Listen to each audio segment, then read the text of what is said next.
ওই বদরের প্রান্তরে যে সমস্ত সাহাবায়ে কেরাম অংশগ্রহণ করেছিলেন তাদের ভালো কোনো অস্ত্র ছিল না, ভালো ট্রেনিং ছিল না, বাহন ছিল না, কিন্তু তাদের অন্তরে তাকওয়ায় ভরপুর ছিল। কথা বলেন ঠিক কিনা? তারা আল্লাহকে ভয় করেছে, আল্লাহর উপর আস্থা রেখেছি, যার কারণে রব্বুল আলামিন ওই বদরের প্রান্তরে মুসলমানদের যখন বিজয় দিলেন, বিজয় বেশে মুসলমানের মদিনায় প্রবেশ করেছে। মুসলমানদের মধ্যে আনন্দ, কারণ যে সমস্ত কাফেররা মুসলমানদের উপরে জুলুম চালিয়েছে, নির্যাতন করেছে, ওই সমস্ত কাফেররা মুসলমানদের কাছে পরাজিত হয়েছে। আনন্দ আছে না নাই? আছে না নাই?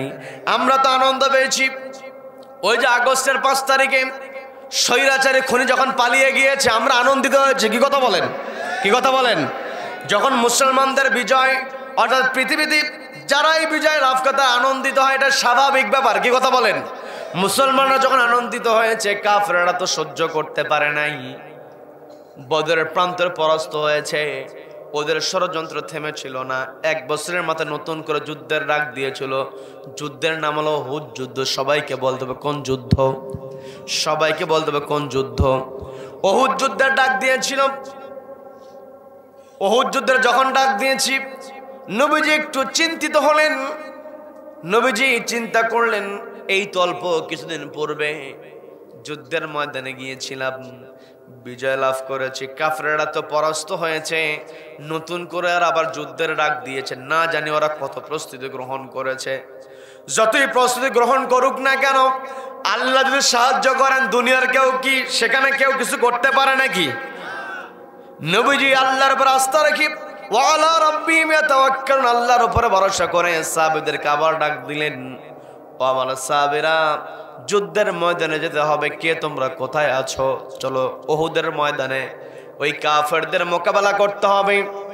নবীজি যখন সাহাবীদেরকে ডাক দিলেন, ওই যে 1 বছর পূর্বে রাফি ইবনে খাদিজ রাদিয়াল্লাহু তাআলা, যার বয়স ছিল 14 বছর, উহুদ যুদ্ধের সময় বয়স হয়েছে 15 বছর, ওই সাহাবী আবার যখন শুনতে পেলেন নবীজি সাহাবীদেরকে নিয়ে উহুদের ময়দানে যাবেন, তিনি আবার রওনা হয়েছেন। নবীজির সামনে যাবেন অনুমতি নেওয়ার জন্য। হঠাৎ তার মনে হয়েছে 1 বছর পূর্বে অল্প বয়স হওয়ার কারণে নবীজি আমাকে অনুমতি দেয় নাই, আমি তো 1 বছর তেমন বড় হতে পারি নাই। আউযু বিল্লাহি মিনাশ শাইতানির রাজীম। বিসমিল্লাহির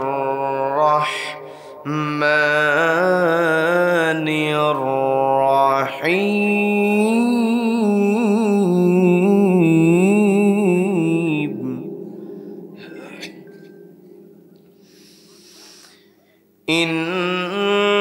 ইন্নামাল মুমিনুনা আল্লাযীনা ইযা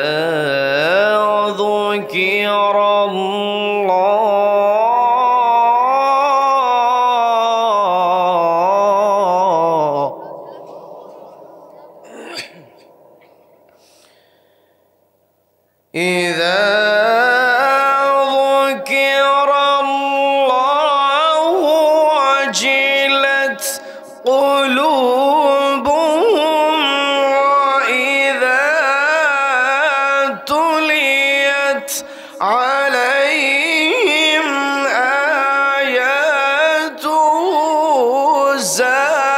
زادتهم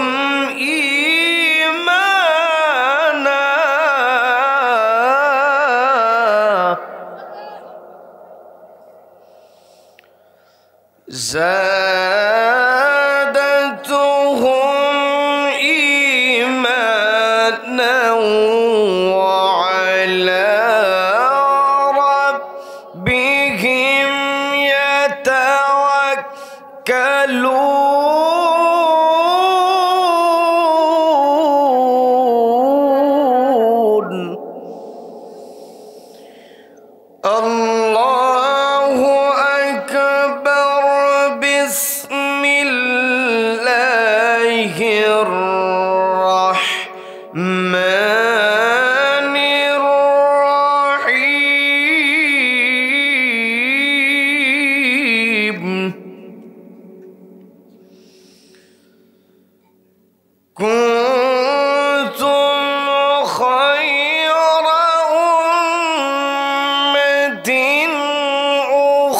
رجت للناس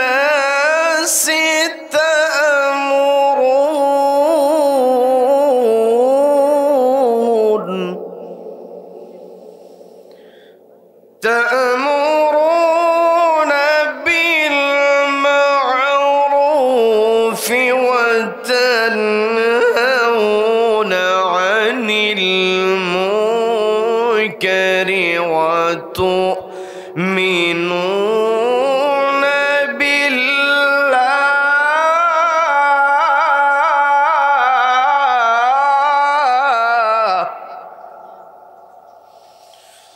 الله أكبر.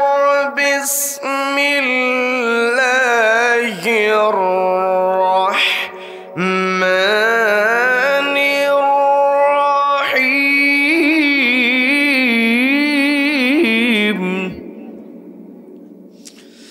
إن الله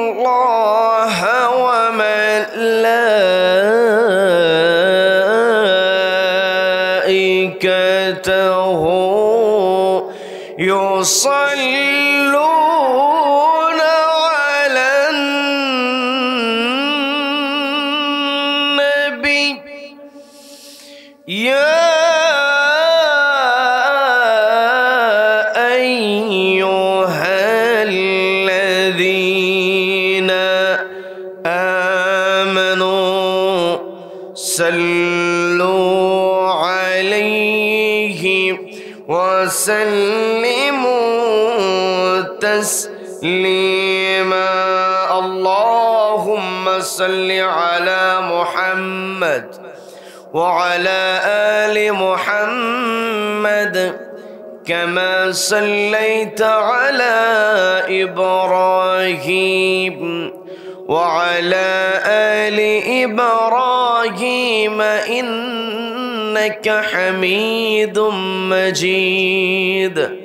সবাই পড়ুন اللهم بارك على محمد وعلى آل محمد كما باركت على إبراهيم وعلى آل إبراهيم إنك حميد مجيد.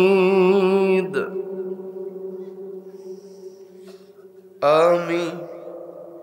কোরআনের সুর মাঝে শুনেছি যে নাম,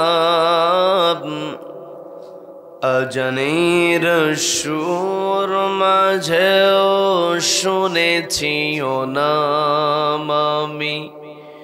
কোরআনের সুর মাঝে শুনেছি যে নাম, আজানের সুর মাঝেও শুনেছি ও নাম। ও নাম শুনেছি আমি আমার হৃদয়, হে রাসূল নবীজি তোমায়,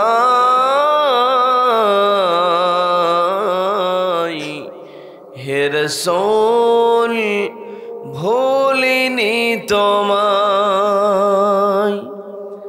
আমরা কি রসুলকে ভুলেছি? রসুলকে ভোলা যাবে? রসুলকে ভোলা যাবে না। বাংলাদেশের অন্যতম প্রসিদ্ধ জেলা, সীমান্তবর্তী জেলা, ইসলামী জনপদ, চাঁপাইনবাবগঞ্জ জেলার গোমস্তাপুর উপজেলার বোয়ালিয়া মানব কল্যাণ যুব সংঘের উদ্যোগে আয়োজিত 15তম বার্ষিকী 2 দিন ব্যাপী ঐতিহাসিক তাফসীরুল কোরআন মাহফিলের আজকের প্রথম রজনীতে যিনি সভাপতিত্ব করছেন শ্রদ্ধাভাজন আলিম দ্বীন, হাফিজ কোরআন, ইসলামী চিন্তাবিদ হযরত মাওলানা মুহাম্মদ মুস্তাকিম সাহেব, আমার পূর্বে গুরুত্বপূর্ণ আলোচনা রেখেছেন উদীয়মান তরুণ আলোচক, বিশিষ্ট ইসলামী চিন্তাবিদ, আলেমে দ্বীন জনাব হাফেজ মাওলানা মুফতি তরিকুল ইসলাম ওবাইদি সাহেব। মঞ্চে উপস্থিত রয়েছেন বোয়ালিয়া মানব কল্যাণ তাফসীর কমিটির সম্মানিত আহ্বায়ক শ্রদ্ধাভাজন জনাব মোহাম্মদ ইউনুস আলী সাহেব সহ মানব কল্যাণ যুব সংঘের সম্মানিত সভাপতি, সেক্রেটারি, কেশিয়ার সহ সকল সদস্যবৃন্দ। মঞ্চে উপস্থিত রয়েছেন শ্রদ্ধাভাজন আলেমে দ্বীন জনাব মাওলানা আলহাজ মোহাম্মদ সাইদুর রহমান আল মাদানী সাহেব সহ আমন্ত্রিত উলামায়ে কেরাম। উপস্থিত রয়েছেন আমন্ত্রিত মেহমান বৃন্দ, রয়েছেন এলাকার গণ্যমান্য ব্যক্তিবর্গ। বিশেষ করে আমার সামনে বসে আছেন অত্র এলাকার পার্শ্ববর্তী এলাকা হতে আগত কোরআন প্রেমিক, নবী প্রেমিক, তাওহীদি জনতা। পর্দার অন্তরাল থেকে শুনছেন আমার অত্যন্ত শ্রদ্ধেয় মা এবং বোনেরা। আলোচনার সূচনায় আমি আপনাদেরকে অভিনন্দন জানাচ্ছি, মোবারকবাদ জ্ঞাপন করছি রব্বুল আলামিনের শেখানো ভাষায়। বলছি আসসালামু আলাইকুম ওয়া রাহমাতুল্লাহি ওয়া বারাকাতুহু। সম্মানিত দ্বীনী ভাইয়েরা, আলোচনায় প্রবেশের পূর্বে আমি জানতে চাচ্ছি আপনারা সকলে কেমন আছেন? রব্বুল আলামিন আমাকেও ভালো রেখেছেন, বলি আলহামদুলিল্লাহ। এই যে আমরা ভালো আছি, আমাদেরকে ভালো রাখার একমাত্র কেবলমাত্র কর্তৃত্ব কার হাতে? যে রব্বুল আলামিন আমাদেরকে ভালো রেখে সুস্থ রেখে সারা দিনের হাজার কর্মব্যস্ততার পর ক্লান্ত শরীর নিয়ে যে সময়টাতে ঘরে ফেরার কথা, ঠিক সেই সময়টাতে ঘরের আকর্ষণকে প্রত্যাখ্যান করে কোরআনের আকর্ষণে যে মহান মুনিব আমাদেরকে কোরআনের ময়দানে আসার, বসার এবং কোরআনুল কারীম থেকে কিছু কথা বলা এবং শ্রবণ করার মতো তৌফিক দান করলেন, সেই মহান মুনিবের দরবারে শুকরিয়া আদায় করে আমরা সকলে এক জায়গায় বলে উঠছি আলহামদুলিল্লাহ। আবারও বলছি আলহামদুলিল্লাহ। আল্লাহু আকবার। লা ইলাহা ইল্লাল্লাহু। আল্লাহু আকবার। ওয়ালিল্লাহিল হামদ। ওয়ালিল্লাহিল হামদ। আমরা কৃতজ্ঞতা আদায় করলাম কার? জীবনের প্রত্যেকটা ক্ষেত্রে প্রশংসা হবে একজনের, তিনি কে? আমাকে আপনাকে সৃষ্টি করেছেন কে? আল্লাহ is the creator of all creations. যত সৃষ্টি আছে সব সৃষ্টি আল্লাহ করেছেন। কাজেই এই পৃথিবীতে যদি প্রশংসা করতে হয়, প্রশংসা কেবল আল্লাহর হবে। আল্লাহ ব্যতীত অন্য কেউ প্রশংসিত হতে পারে? None can be praised, only Allah will be praised. সবাই চিৎকার দেবেন আল্লাহু আকবার। আল্লাহু আকবার। এই যে আমরা আল্লাহর কৃতজ্ঞতা আদায় করলাম, আল্লাহর বরত্বের ঘোষণা দিলাম, আল্লাহু আকবার স্লোগান দিলাম। এই আল্লাহু আকবার স্লোগানের সঙ্গে আমার আপনার সম্পর্ক আছে না নেই? সম্মানিত দ্বীনী ভাইয়েরা, এই আল্লাহু আকবার স্লোগানের সঙ্গে আমার আপনার সম্পর্কটা কেমন একটু বোঝার চেষ্টা করবেন। আমি আপনি যেই দিন পৃথিবীতে আগমন করেছিলাম, আমার আপনার যেই দিন জন্ম হয়েছিল, মায়ের পেট থেকে পৃথিবীতে আসার সঙ্গে সঙ্গে পরিবারের সবাই খুশি হয়ে যায়। কি কথা বলেন? যখন কোনো সন্তান মায়ের পেট থেকে পৃথিবীতে আগমন করে, পৃথিবীতে আসার সঙ্গে সঙ্গে পরিবারের সবাই খুশি হয়ে যায়। মায়ের যে প্রসব বেদনা হয়, তীব্র যন্ত্রণা মা সহ্য করে, যখনই সন্তানকে দেখে ফেলে মায়ের সমস্ত কষ্ট মা ভুলে যায়। বলেন আল্লাহু আকবার। এই যে ছোট্ট শিশু পৃথিবীতে আগমন করলো, পরিবারের নতুন অতিথি হিসাবে আগমন করেছি। কোথাও যখন কোনো অতিথি উপস্থিত হয়ে যায়, মেহমান যখন আগমন করে, মেহমানের আগমনে, অতিথির উপস্থিতিতে অতিথিকে একটু স্বাগত জানাতে হয়, ওয়েলকাম করতে হয়, অভ্যর্থনা দিতে হয়। কি কথা বলেন? দিতে হয় কি হয় না? দিতে হয়। যদি মেহমানকে স্বাগত না জানানো হয়, মেহমান মন খারাপ করে কি করে না? মেহমান মন খারাপ করে।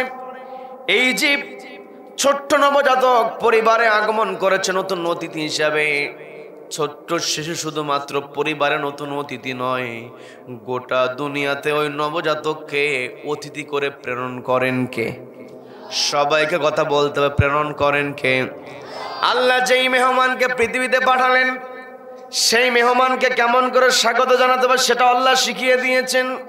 যখন কোনো সন্তান মায়ের পেট থেকে পৃথিবীতে আগমন করবে, ভূমিষ্ঠ হওয়ার সঙ্গে সঙ্গে স্বাগত জানানোর সিস্টেমটা হলো ওই নবজাতকের ডান কানে আদান দিতে হবে, বাম কানে ইকামত। কি কথা বলেন?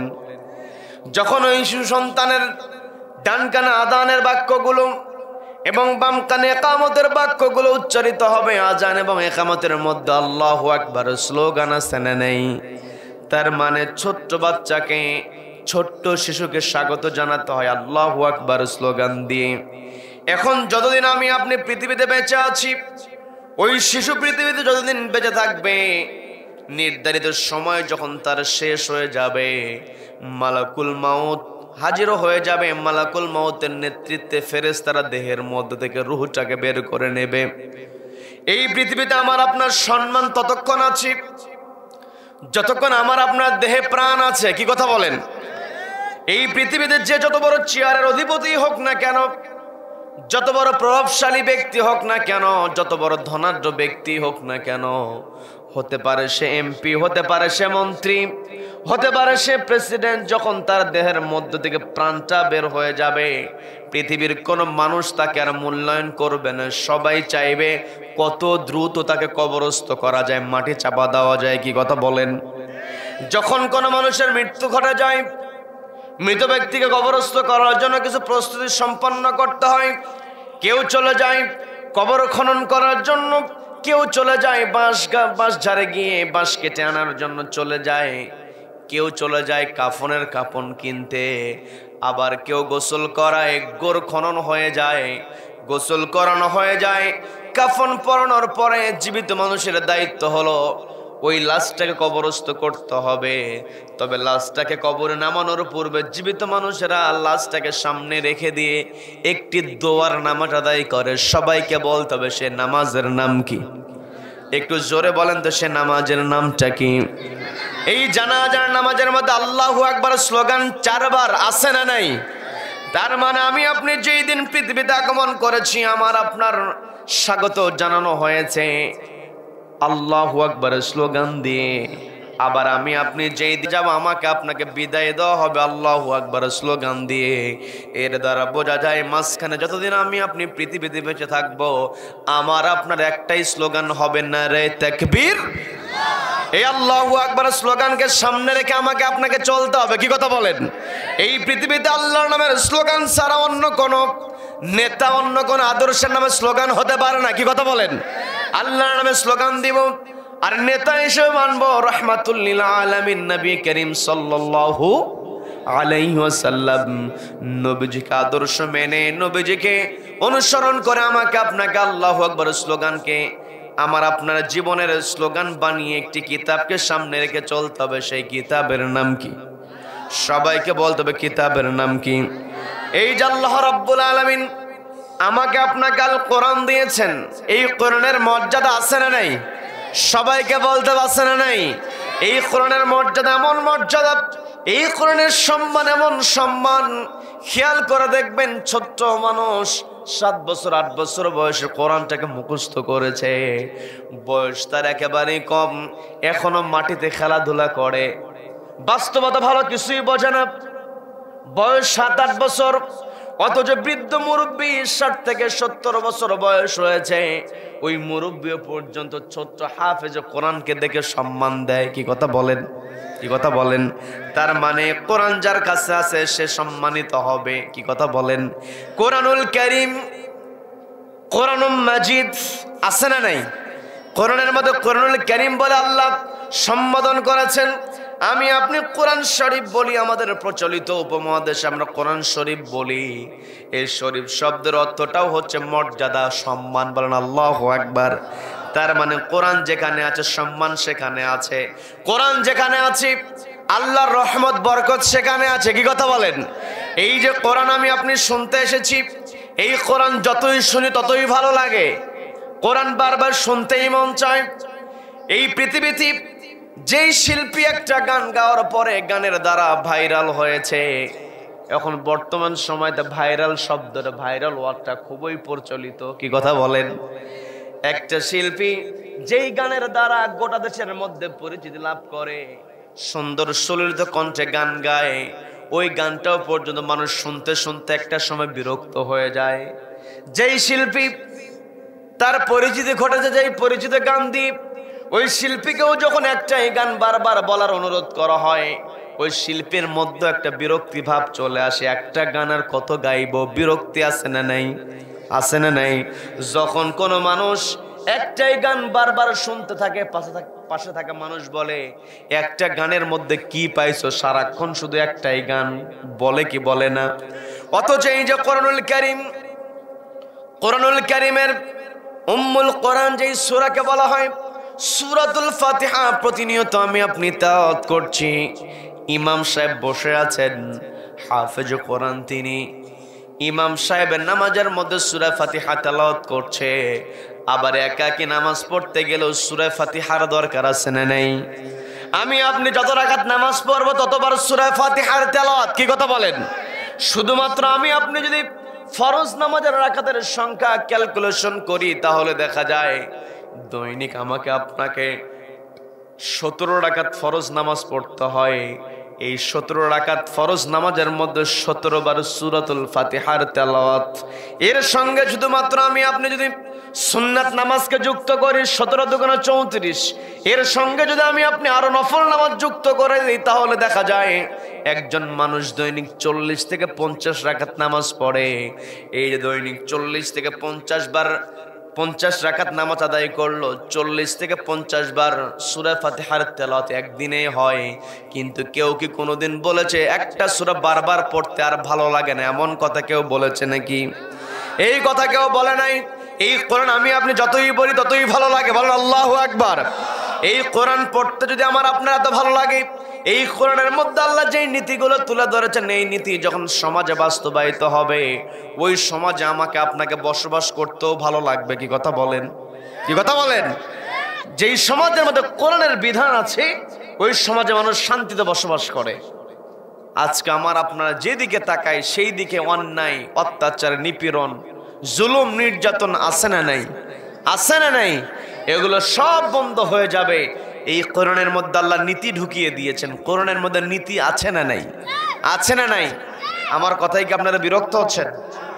আল্লাহ রাব্বুল আলামিন এই কিতাবটাকে আমাদের জন্য নীতির কিতাব হিসেবে দিয়েছেন। এই কিতাবের মধ্যে আল্লাহ বিজ্ঞানও ঢুকিয়ে দিয়েছেন। এই পৃথিবীতে মানব জীবনে চলার জন্য যা যা দরকার, তিবিয়ানান লিকুল্লি শাই, সবকিছু আল্লাহ কোরআনের মধ্যে কোট করে দিয়েছেন। বলেন না সুবহানাল্লাহ। এই কোরআনকে সামনে রেখে আমাকে আপনাকে চলতে হবে, তবেই আমি আপনি সফল হতে পারবো। যার কাছে কোরআন আছে ওই ব্যক্তি সফল। যার কাছে কোরআন নাই, যার মধ্যে নবীজির আদর্শ নাই, সে যত বড় অর্থশালী হোক না কেন, সে যত বড় মেধাবী হোক না কেন, তার ওই অর্থ মেধার কোনো মূল্য নাই। কথা বলেন ঠিক কিনা? আমি আপনি আমার আপনার মর্যাদা রব্বুল আলামিন আমাকে আপনাকে বৃদ্ধি করে দিয়েছেন। গোটা দুনিয়াতে যত সৃষ্টি আছে প্রত্যেকটা সৃষ্টির উপরে আল্লাহ রব্বুল আলামিন আমাদেরকে সম্মানিত করেছেন। বলেন না সুবহানাল্লাহ। আল্লাহ বলছেন ওয়ালাকাদ কাররামনা বানি আদম, আদম সন্তানকে আমি সম্মানিত করেছি। আবার আল্লাহ রাব্বুল আলামিন স্পষ্ট ঘোষণা দিয়ে দিলেন, এই পৃথিবীতে যা কিছু আছে সব কিছু তোমাদের জন্য তৈরি করা হয়েছে। বলেন না সুবহানাল্লাহ। আল্লাহ রাব্বুল আলামিন স্পষ্ট বলছেন হুয়াল্লাযী খালাকা লাকুম মা ফিল আরদি জামিআ। আল্লাহ বলছেন আমার বান্দারা তোমরা শুনে রেখে দাও, হুয়াল্লাযী, তিনি হলেন সেই মহান সত্তা, খলাকালাকুম, যিনি তোমাদের জন্য তৈরি করেছেন মা ফিল আরদ, জমিনে যা আছে, জামিআ, তার সবকিছু। এই যে পৃথিবীতে আল্লাহ রাব্বুল আলামিন আমার আপনার জন্য সবকিছু তৈরি করলেন, রব্বুল আলামিন আমাকে আপনাকে অসংখ্য অগণিত নিয়ামতের মধ্যে ডুবে রেখেছেন। আমার আপনার চতুর্পাশে শুধুমাত্র আল্লাহর নিয়ামত আর নিয়ামত। কি কথা বলেন? আমি আপনি আল্লাহর নিয়ামতের মধ্যে ডুবে আছি। পানিতে মাছ যখন বসবাস করে, মাছ পানিতে বাস করে, মাছের চতুর্পাশে শুধু পানি আর পানি। আমি আপনি পৃথিবীতে বেঁচে আছি, আমার আপনার চতুর্পাশে শুধুমাত্র আল্লাহর নিয়ামত আর নিয়ামত। এতে কোনো সন্দেহ আছে নাকি? এত এত নিয়ামত আল্লাহ আমাকে আপনাকে দিয়েছেন। আমি আপনি যদি আল্লাহর নিয়ামতের গণনা শুরু করি, কখনো গণনা শেষ করতে পারবো নাকি?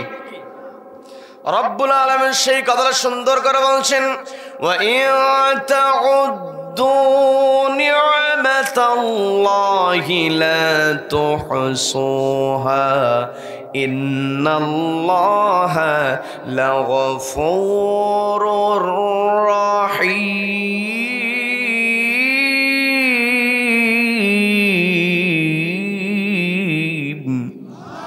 আল্লাহ বলছেন, ও আমার বান্দারা, ওয়া ইন তাউদ্দু নি'মাতাল্লাহ, তোমরা যদি আমি আল্লাহ আমার নিয়ামতের গণনা শুরু করে দাও, লা তুহসুহা, তোমরা কখনো হিসাব মেলাতে পারবে না। বলেন আল্লাহু আকবার। এত এত নিয়ামত আল্লাহ আমাকে আপনাকে দিয়েছেন, আমি আপনি কেমন করে হিসাব মেলাবো? একটা নিয়ামতের কথা আমি বলবো, শুধু একটা নিয়ামত বলি, বিরক্ত হবেন নাকি? এই যে আমি আপনি এখানে বেঁচে আছি, আমরা সবাই জীবিত, আমাদের শ্বাস প্রশ্বাস চলছে। শ্বাস প্রশ্বাস যখন বন্ধ হয়ে যাবে, আমি আপনি আর বাঁচতে পারবো? এই যে শ্বাস প্রশ্বাস চলমান, এই শ্বাস প্রশ্বাস চলার জন্য সবচাইতে গুরুত্বপূর্ণ যে উপাদান পরিবেশ থেকে আমি আপনি গ্রহণ করছি, সেটা হলো অক্সিজেন। কি কথা বলেন? অক্সিজেন ছাড়া আমি আপনি বাঁচতে পারবো নাকি? এই জায়গায় যদি অক্সিজেন সরবরাহ বন্ধ করে দেওয়া হয় 2 মিনিট 5 মিনিট, এরপরে আমি আপনি আর কেউ বাঁচতে পারবো? এই যে আজকে বিজ্ঞানীরা যে তথ্যটা দিয়েছি, আমার যুবক ভাইয়েরা কথাগুলো একটু বোঝার চেষ্টা করবেন। পর্দাওয়ালার মা বোনদের দৃষ্টি আকর্ষণ করে বলছি, মা, কথাগুলো একটু বোঝার চেষ্টা করুন। বিজ্ঞানীরা যে তথ্যটা দিয়েছে, বিজ্ঞানীরা তথ্য শেয়ার করে বলছে, একজন মানুষ বেঁচে থাকার জন্য প্রতি মিনিটে পরিবেশ থেকে 7 থেকে 8 লিটার অক্সিজেন গ্রহণ করে। প্রতি মিনিটে 7 থেকে 8 লিটার অক্সিজেন যদি গ্রহণ করা হয়, তাহলে একজন মানুষ বেঁচে থাকার জন্য 24 ঘন্টায় 10,000 থেকে 11,500 লিটার অক্সিজেন গ্রহণ করে। বলেন আল্লাহু আকবার। এই যে বিপুল পরিমাণ অক্সিজেন পরিবেশ থেকে আমি আপনি গ্রহণ করছি, 10 থেকে 11,000 লিটার অক্সিজেন, এর পুরোটাই যদি আমার আপনার দেহের মধ্যে ঢুকে যায়, আমি আপনি আবার অসুস্থ হয়ে যাব। আবার পরিবেশের মধ্যে সব অক্সিজেন তো বিশুদ্ধ নয়। রব্বুল আলামিন আমার আপনার দেহের মধ্যে রেসপিরেটরি সিস্টেমের মধ্যে, শ্বাসযন্ত্রের মধ্যে এমন মেকানিজম ঢুকিয়ে দিয়েছেন, এই 24 ঘন্টায় 10,000 থেকে 11,500 লিটার অক্সিজেনের মধ্য থেকে মাত্র 500 লিটার অক্সিজেন সাকনি আকারে সাকনা যুক্ত হয়ে পরিষ্কার হয়ে আমার আপনার দেহের মধ্যে ঢুকে যায়। বলেন না সুবহানাল্লাহ। এই যে প্রতিনিয়ত আমি আপনি পরিবেশ থেকে 10,000 থেকে 11,500 লিটার অক্সিজেন গ্রহণ করছি, এগুলোর মধ্যে আবার সাকনি যুক্ত হয়ে সাকন প্রণালীর মধ্য দিয়ে আমার আপনার দেহের মধ্যে দৈনিক 500 লিটার অক্সিজেন গ্রহণ হচ্ছে, প্রবেশ করছে। যদি এখন আমার আপনার বয়সে এই জায়গায় বিভিন্ন বয়সী মানুষ আমরা বসে আছি, আমার সামনে অনেক ছোট ছোট মাসুম বাচ্চারা বসে আছে, 7 বছর 10 বছর, আমার যুবক ভাইরা বসে আছে 15-20 বছর 25 বছর, মুরব্বীরা বসে আছেন 50 বছর 60 বছর, বিভিন্ন জনের বয়স বিভিন্ন রকমের। এখন যেই হোক না কেন, যার বয়স যতই হোক না কেন, যদি বলা হয় মায়ের পেট থেকে দুনিয়াতে আসার দিন থেকে শুরু করে নিয়ে আজকে পর্যন্ত তুমি কত লিটার অক্সিজেন গ্রহণ করেছো, শুধুমাত্র অক্সিজেনের হিসাব দাও, আমি আপনি হিসাব দিতে পারবো নাকি? আমি আপনি অক্সিজেন হিসাবটা দিতে পারবো না। আবার খেয়াল করে দেখেন, এই অক্সিজেন নিয়ন্ত্রণ আল্লাহ সরাসরি নিজের হাতে রেখে দিয়েছেন।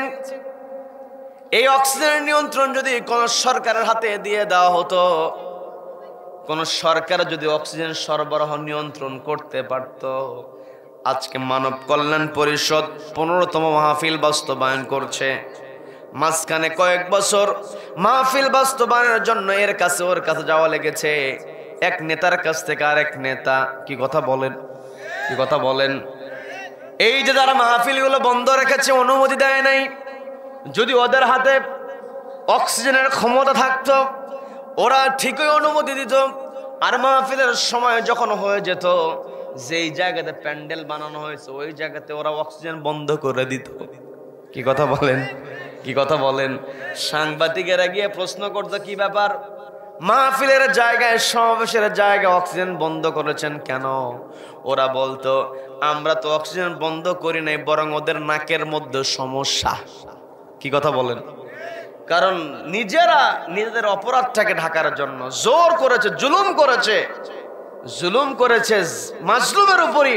ওরা আবার দোষ চাপানোর সংস্কৃতি ওরা শুরু করেছিল। কথা বলেন, কি কথা বলেন? নির্যাতন তো করছেই, মাজলুমের উপর আবার অত্যাচার তারা করেছে। কি কথা বলেন? এই যে অত্যাচার যারা করেছে তারা আজকে কোথায়? কি কথা বলেন? আজকে তারা কোথায়? পলাবার জায়গা তারা খুঁজে পাচ্ছে না। কি কথা বলেন? এই যে হেডলাইন দেওয়া হয়েছে তাফসিরুল কোরআন মাহফিল, ঐতিহাসিক তাফসিরুল কোরআন মাহফিল। এই বাংলাদেশের ঐতিহাসিক তাফসিরুল কোরআন মাহফিল কোনটা যদি জিজ্ঞাসা করা হয় তাহলে বলা হবে চট্টগ্রামের প্যারেড ময়দানের মাহফিলটা যে সবচাইতে বড় ঐতিহাসিক মাহফিল। কি কথা বলেন, কি কথা বলেন? ওই চট্টগ্রামের প্যারেড ময়দান থেকে এই বাংলার জমিনের যিনি তাফসিরের সম্রাট যিনি ছিলেন, শহীদ আল্লামা হোসেন সাইদি রাহিমাহুল্লাহ, তিনি একটা কথা বলেছেন, বেশি জুলুম করো না, একটা সময় আসবে তোমাদের জুলুমের কারণে তোমরা পালাবার জন্য ইঁদুরের গর্ত খুঁজে পাবে না। কথা বলেন ঠিক কিনা? আজকে সারা দেশে ওদের অবস্থা তেমনই হয়ে গিয়েছে। ওরা কোরআনকে বন্ধ করতে চেয়েছে, ওরা নিজেরাই এখন ব্যান্ড হয়ে গিয়েছে। কি কথা বলেন? ওরা নিজেরা আজকে বাতিল হয়ে গিয়েছে। কোরআন কখনো বাতিল হতে পারে না, কোরআনকে কেউ থামাতে পারে না। যতদিন পর্যন্ত পূর্ব দিগন্তে সূর্য উদিত হয়ে পশ্চিম আকাশে অস্ত যাবে, ততদিন পর্যন্ত কোরআনের কথা হবে। কোন কোরআন বিদ্বেষী কোরআনকে থামাতে পারবে না। কারা কেরামতের পক্ষে আছেন দুহাত উঁচু করে আল্লাহকে দেখা।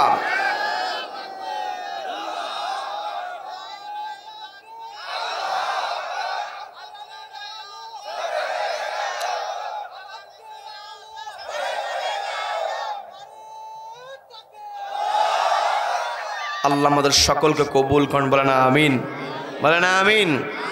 এই যে আল্লাহ রাব্বুল আলামিন এত নিয়ামত আমাদেরকে দিয়েছেন, আমি আপনি সব জায়গায় সব সুবিধা পেয়ে যাই, আল্লাহর নাফরমানি চলছে, আল্লাহ যেভাবে চলতে বলেছেন আমরা সেভাবে চলতে পারি না, তারপর আল্লাহ দয়া করেছেন বলে আমি আপনি আজও টিকে আছি। কি কথা বলেন, কি কথা বলেন? আল্লাহ বলেন, হুয়াল্লাযী খালাকালাকুম মা ফিল আরদি জামিআ, পৃথিবীর সব কিছু বান্দা আমি তোমাদের জন্য তৈরি করেছি। এই যে সব সৃষ্টি আল্লাহ আমাদের জন্য করেছেন, এর কারণ আছে না নাই? সবাইকে বলতে হবে কারণ আছে না নাই? রব্বুল আলামিন সুন্দর করে জানিয়ে দিয়েছেন, খুবই পরিচিত আয়াত, সবাই আমার সঙ্গে পড়ুন। ওয়ামা খালাকাতুল জিন্না ওয়াল ইনসা ইল্লা লিয়াবুদুন।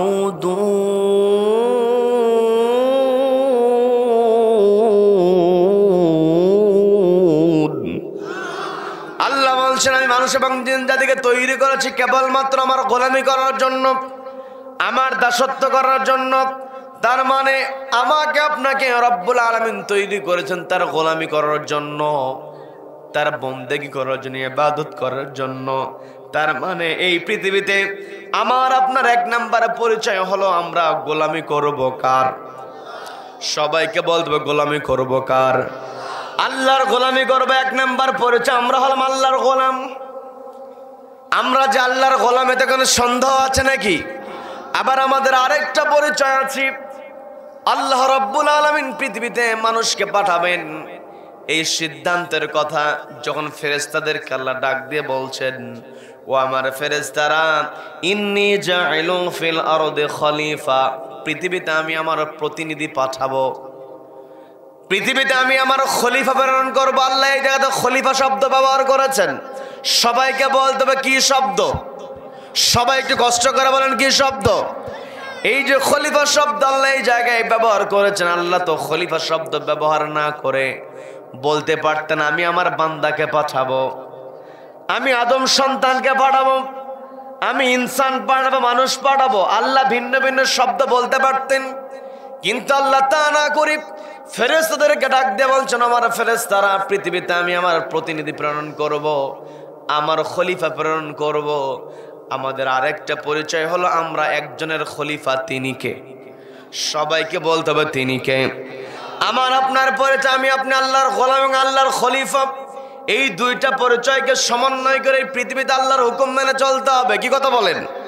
আমি আপনি যখন আল্লাহর ইবাদত করব, আমি আপনি যখন নামাজ পড়ব, রোজা করব, হজ করব, যাকাত দিব, টাকা পয়সা আছে, মানুষকে দান সাদকা করব, মানুষের সামনে কোরআন থেকে তেলাওয়াত করব, এইগুলো যখন আমি আপনি করব, আমি আপনি একজন আবেদ বান্দা হতে পারবো।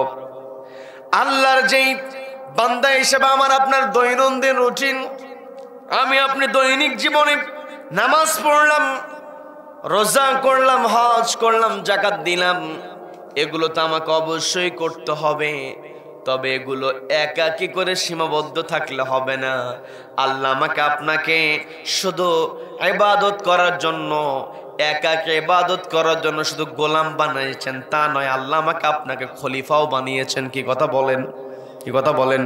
এই ইবাদতগুলো তো আমি করবই, পাশাপাশি খলিফা হিসাবে আল্লাহর জমিনে, আল্লাহর জমিন, আল্লাহর যে বিধান আল্লাহ রাব্বুল আলামিন আমাকে আপনাকে দিয়েছেন, এই কোরআনের মধ্যে আল্লাহ যে নীতিগুলো ঢুকিয়ে দিয়েছেন, কোরআনের মধ্যে মানুষ কেমনে চলবে, মানুষ বিচার ফায়সালা কেমন করে চলবে, এই বিচার ফায়সালার জন্য কোরআনের মধ্যে আল্লাহ নীতি ঢুকিয়ে দিয়েছেন। এতে কোনো সন্দেহ আছে নাকি? কোরআনে আল্লাহ যে নীতি দিয়েছেন সেই নীতির চাইতে শ্রেষ্ঠ নীতি পৃথিবীতে আর একটাও হতে পারে নাকি? কোরআনের নীতি হলো শ্রেষ্ঠ নীতি। কি কথা বলেন?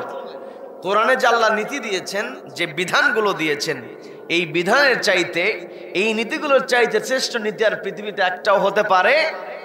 আমরা সমাজের মধ্যে চলতে গিয়ে ভাষাগতভাবে যখন কোনো কিছুর শ্রেষ্ঠত্ব বোঝাতে চাই, কিন্তু শব্দের দ্বারা আমরা শ্রেষ্ঠত্ব বুঝিয়ে থাকি। যেমন যেই সিংহাসন রাজা বসে, সেই সিংহাসন সর্বশ্রেষ্ঠ সিংহাসন। কি কথা বলেন? রাজ্যের মধ্যে রাজা যে চেয়ারে বসে, সেই চেয়ারের চাইতে শ্রেষ্ঠ চেয়ার আর একটা হতে পারে? পারে না। রাজা যে সিংহাসনে বসে, সেই সিংহাসনকে আমরা শ্রেষ্ঠ সিংহাসন বোঝানোর জন্য আমরা বলি রাজ সিংহাসন, বলি কি বলি না? রাজা যেই প্রাসাদে থাকে, সেই প্রাসাদকে বলা হয় রাজপ্রাসাদ, কারণ রাজার প্রাসাদটা হয় শ্রেষ্ঠ প্রাসাদ। আবার রাজপ্রাসাদ যারা তৈরি করে, এদেরকে বলা হয় রাজমিস্ত্রি। কি কথা বলেন? তার মানে যেই মিস্ত্রি শ্রেষ্ঠ তাকে বলা হয় রাজমিস্ত্রি, যেই প্রাসাদ শ্রেষ্ঠ তাকে বলা হয় রাজপ্রাসাদ, যেই সিংহাসন শ্রেষ্ঠ সেই সিংহাসনকে বলা হয় রাজসিংহাসন। তাহলে যেই নীতি শ্রেষ্ঠ হবে ওই নীতিকেই বলা হবে রাজনীতি। কি কথা বলেন? আমার কথা কি বুঝতে আপনাদের কষ্ট হচ্ছে? অনেকে আবার কোরআনের মধ্যে রাজনীতি খুঁজে পায় না। কোরআনের মধ্যে যে নীতি আছে এটা তো আমরা সবাই বুঝি। কোরআনের মধ্যে নীতি আছে না নাই? আছে না নাই? তো কোরআনে যে নীতি আছে সেই নীতির চাইতে শ্রেষ্ঠ নীতি পৃথিবীতে আর একটাও হতে পারে না। তার মানে হাঁস যদি শ্রেষ্ঠ হয়, যে হাঁসটা শ্রেষ্ঠ, সে হাঁসকে আমরা কি হাঁস বলি? বলেন তো কি হাঁস বলি? রাজহাঁস। হাঁস শ্রেষ্ঠ হওয়ার কারণে তাকে বলছি রাজহাঁস। আর নীতি শ্রেষ্ঠ হওয়ার কারণে রাজনীতি বলতে আপত্তি তাদের আছে। বুঝতে হবে এদের ইমানে ভেজাল আছে। কি কথা বলেন? তবে আবার আবু জেহেলের মতো, আবু জেহেলকে বলা হয়েছে আপনার ভাতিজা যে কথাগুলো বলে, কথাগুলো সত্য কিনা? বলে হ্যাঁ সত্য কথা। আমার ভাতিজা তো কখনো মিথ্যা কথা বলতে পারে না। বলে তাহলে আপনার ভাতিজা মিথ্যা কথা বলে না, সত্য কথা বলে, তো আপনি এগুলো স্বীকার করেন না কেন? আবু জেহেল বলছে যদি আমার ভাতিজার কথাগুলো স্বীকার করে নেই তাহলে আমার কর্তৃত্ব থাকবে না। বলেন নাউযুবিল্লাহ। কোরআনে যে রাজনীতি আছে এটা স্বীকার করে নিলে নিজের কর্তৃত্ব চলবে না। এই ভয়ে অনেকে কোরআনের রাজনীতি বোঝার পরও না বোঝার ভান করে। কি কথা বলেন?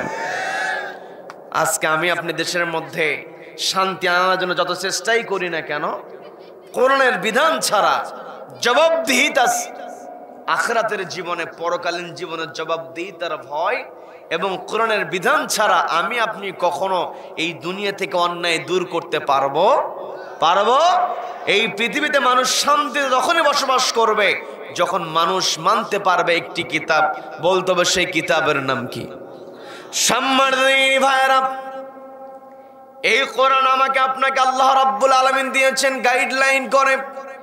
এই পৃথিবীতে আমি আপনি কেমন করে চলবো, আমার আপনার ব্যবসা কেমন হবে, রব্বুল আলামিন নিজেই বলছেন। আল্লাহ রাব্বুল আলামিন আমার আপনার কাজ কেমন হবে, আমার আপনার ব্যবসাটা কেমন করে করতে হবে, রব্বুল আলামিন ইমানদারদেরকে ডাকবেন।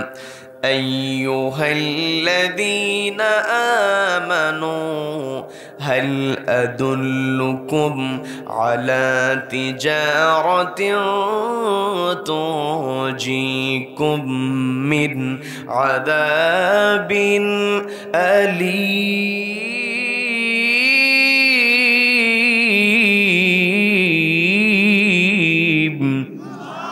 আল্লাহ বলছেন আইয়ুহাল্লাযীনা আমানু, হে যারা ঈমান আনয়ন করেছো। এই জায়গাতে আল্লাহ সবাইকে ডাক দেন নাই। কোরআনের কোন কোন জায়গায় রাব্বুল আলামিন ইয়া আইয়ুহান নাস বলে সমস্ত মানব জাতিকে সম্বোধন করেছেন। কোন কোন জায়গায় কাফেরদেরকে ডাক দিয়ে আল্লাহ কথা বলেছেন। এই জায়গাতে রাব্বুল আলামিন শুধুমাত্র ঈমানদারদেরকে ডাক দিয়ে বলছেন ইয়া আইয়ুহাল্লাযীনা আমানু, ও হে যারা ঈমান আনয়ন করেছো। কার ওপরে? সবাইকে বলতে হবে কার ওপরে?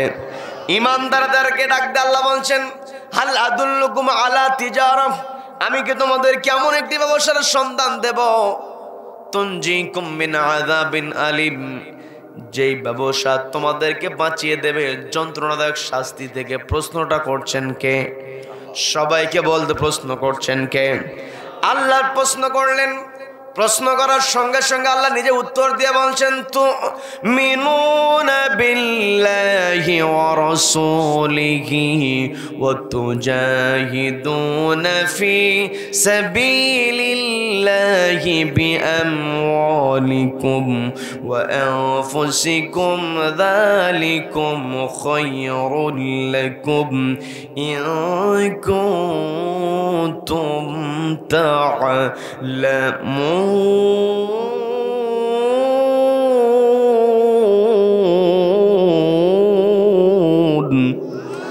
আল্লাহ বলছেন আমার বান্দারা, তোমরা যেই ব্যবসা করবে সে ব্যবসা করতে হলে এক নম্বরে তুমিনুনা বিল্লাহ, ঈমান আনতে হবে কার উপরে? সবাইকে বলতে ঈমান আনতে হবে কার উপরে?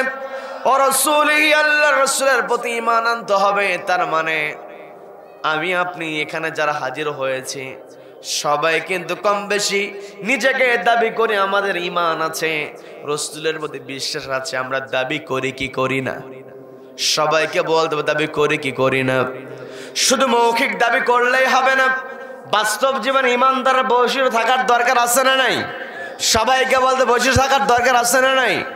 আমি আমার আলোচনার সূচনায় পবিত্র কোরআনের ৮ নম্বর সূরা আনফালের ২ নম্বর আয়াতে কারিমা তেলাওয়াত করেছি। এই ২ নম্বর আয়াতে আল্লাহ রাব্বুল আলামিন ঈমানদার বান্দার ৩টা বৈশিষ্ট্যের কথা বলেছেন। এই আয়াতে শুধু 3টা বৈশিষ্ট্য আছে। গোটা কোরআনের বিভিন্ন জায়গায় রব্বুল আলামিন বিভিন্ন বৈশিষ্ট্য মুমিনদের জন্য তুলে ধরেছেন। আমি যে আয়াতে কারিমা তেলাওয়াত করেছি এই আয়াতের মধ্যে আল্লাহ 3টা বৈশিষ্ট্য সুন্দর করে আমাদেরকে জানিয়ে দিচ্ছেন। ইন্নামাল মুমিনুনা আল্লাযীনা ইযা যুকিরাল্লাহু ওয়াজিলাত কুলুবুহুম ওয়া ইযা তুলিয়াত عليهم آياته زادتهم إيمانا وعلى ربهم يتوكلون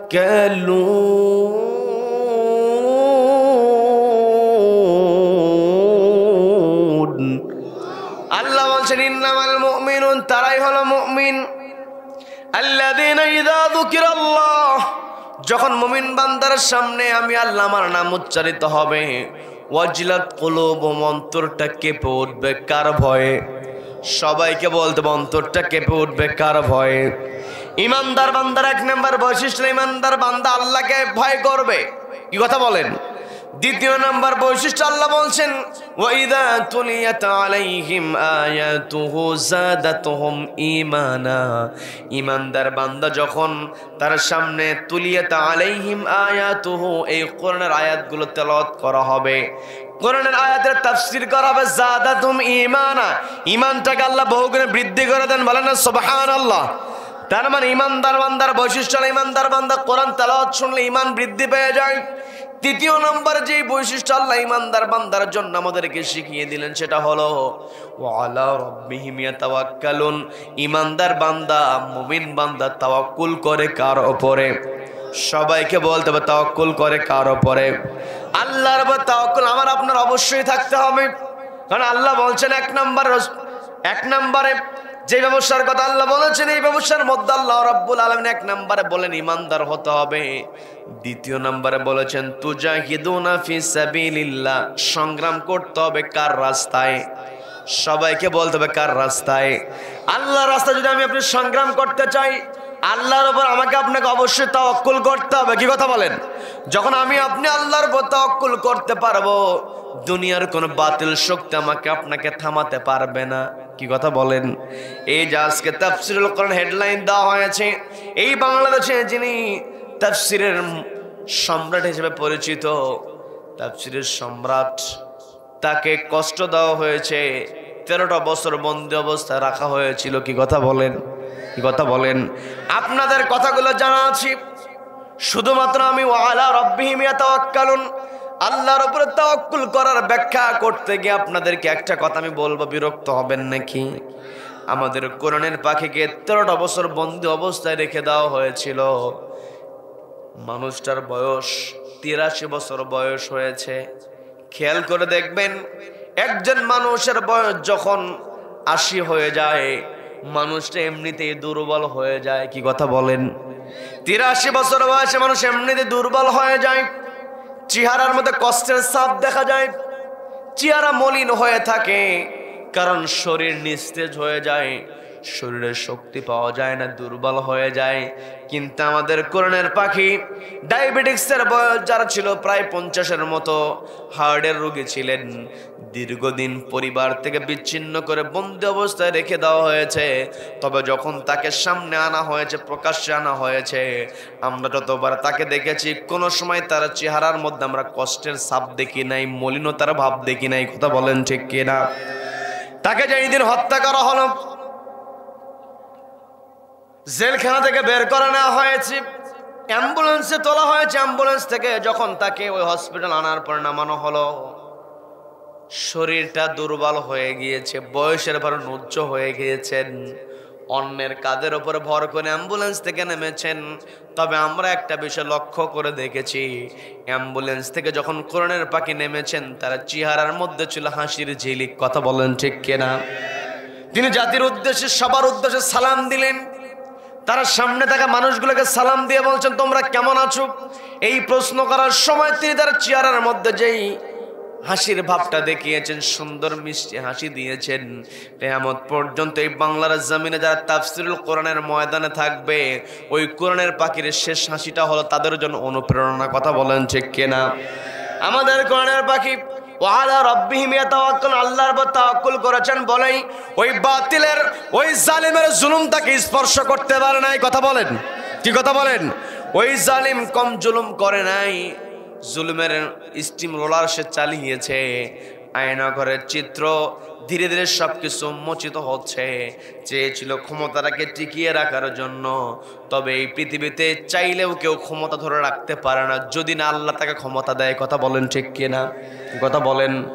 আল্লাহ যদি কাউকে ক্ষমতা দেন তবেই সে ক্ষমতায় থাকতে পারবে। কি কথা বলেন? আল্লাহ বলছেন ওয়াতানজিউল মুলকা মিম্মান তাশা, আল্লাহ যার কাছ থেকে যে ক্ষমতা কেড়ে নিতে পারেন। কি কথা বলেন?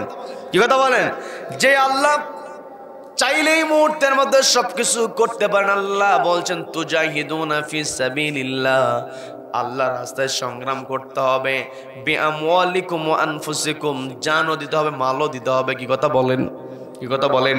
এই যে বাংলার জমিনে দীর্ঘ 13টা বছর, দীর্ঘ 15টা বছর যেই জুলুম চলেছে, নির্যাতন চলেছে, এই নির্যাতনের স্টিম রোলার চালিয়েছে। এই নির্যাতনকে থামিয়ে দিতে সবচাইতে বড় অবদান যারা রেখেছে তারা হলো আমাদের যুবক সম্প্রদায়, ইয়ং জেনারেশন। কি কথা বলেন, কি কথা বলেন? ছাত্র সমাজ, কিশোর সমাজ, এরা সামনের কাতারে থেকে প্রতিবাদ করেছে। কি কথা বলেন, কি কথা বলেন? আজকে যখন যুব সমাজ সামনের কাতারে এসে প্রতিবাদ করেছে, জালিমের তখ্ত নড়বড় হয়েছে, জালিম পালাতে বাধ্য হয়েছে। তবে আমাদেরকে সজাগ থাকতে হবে। এই বাংলার জমিনে জালিমের বিচার আমরা চাই। কি কথা বলেন, কি কথা বলেন? জালিম যেমন জুলুম করেছে তার বিচার তেমনই করতে হবে। কি কথা বলেন, কি কথা বলেন?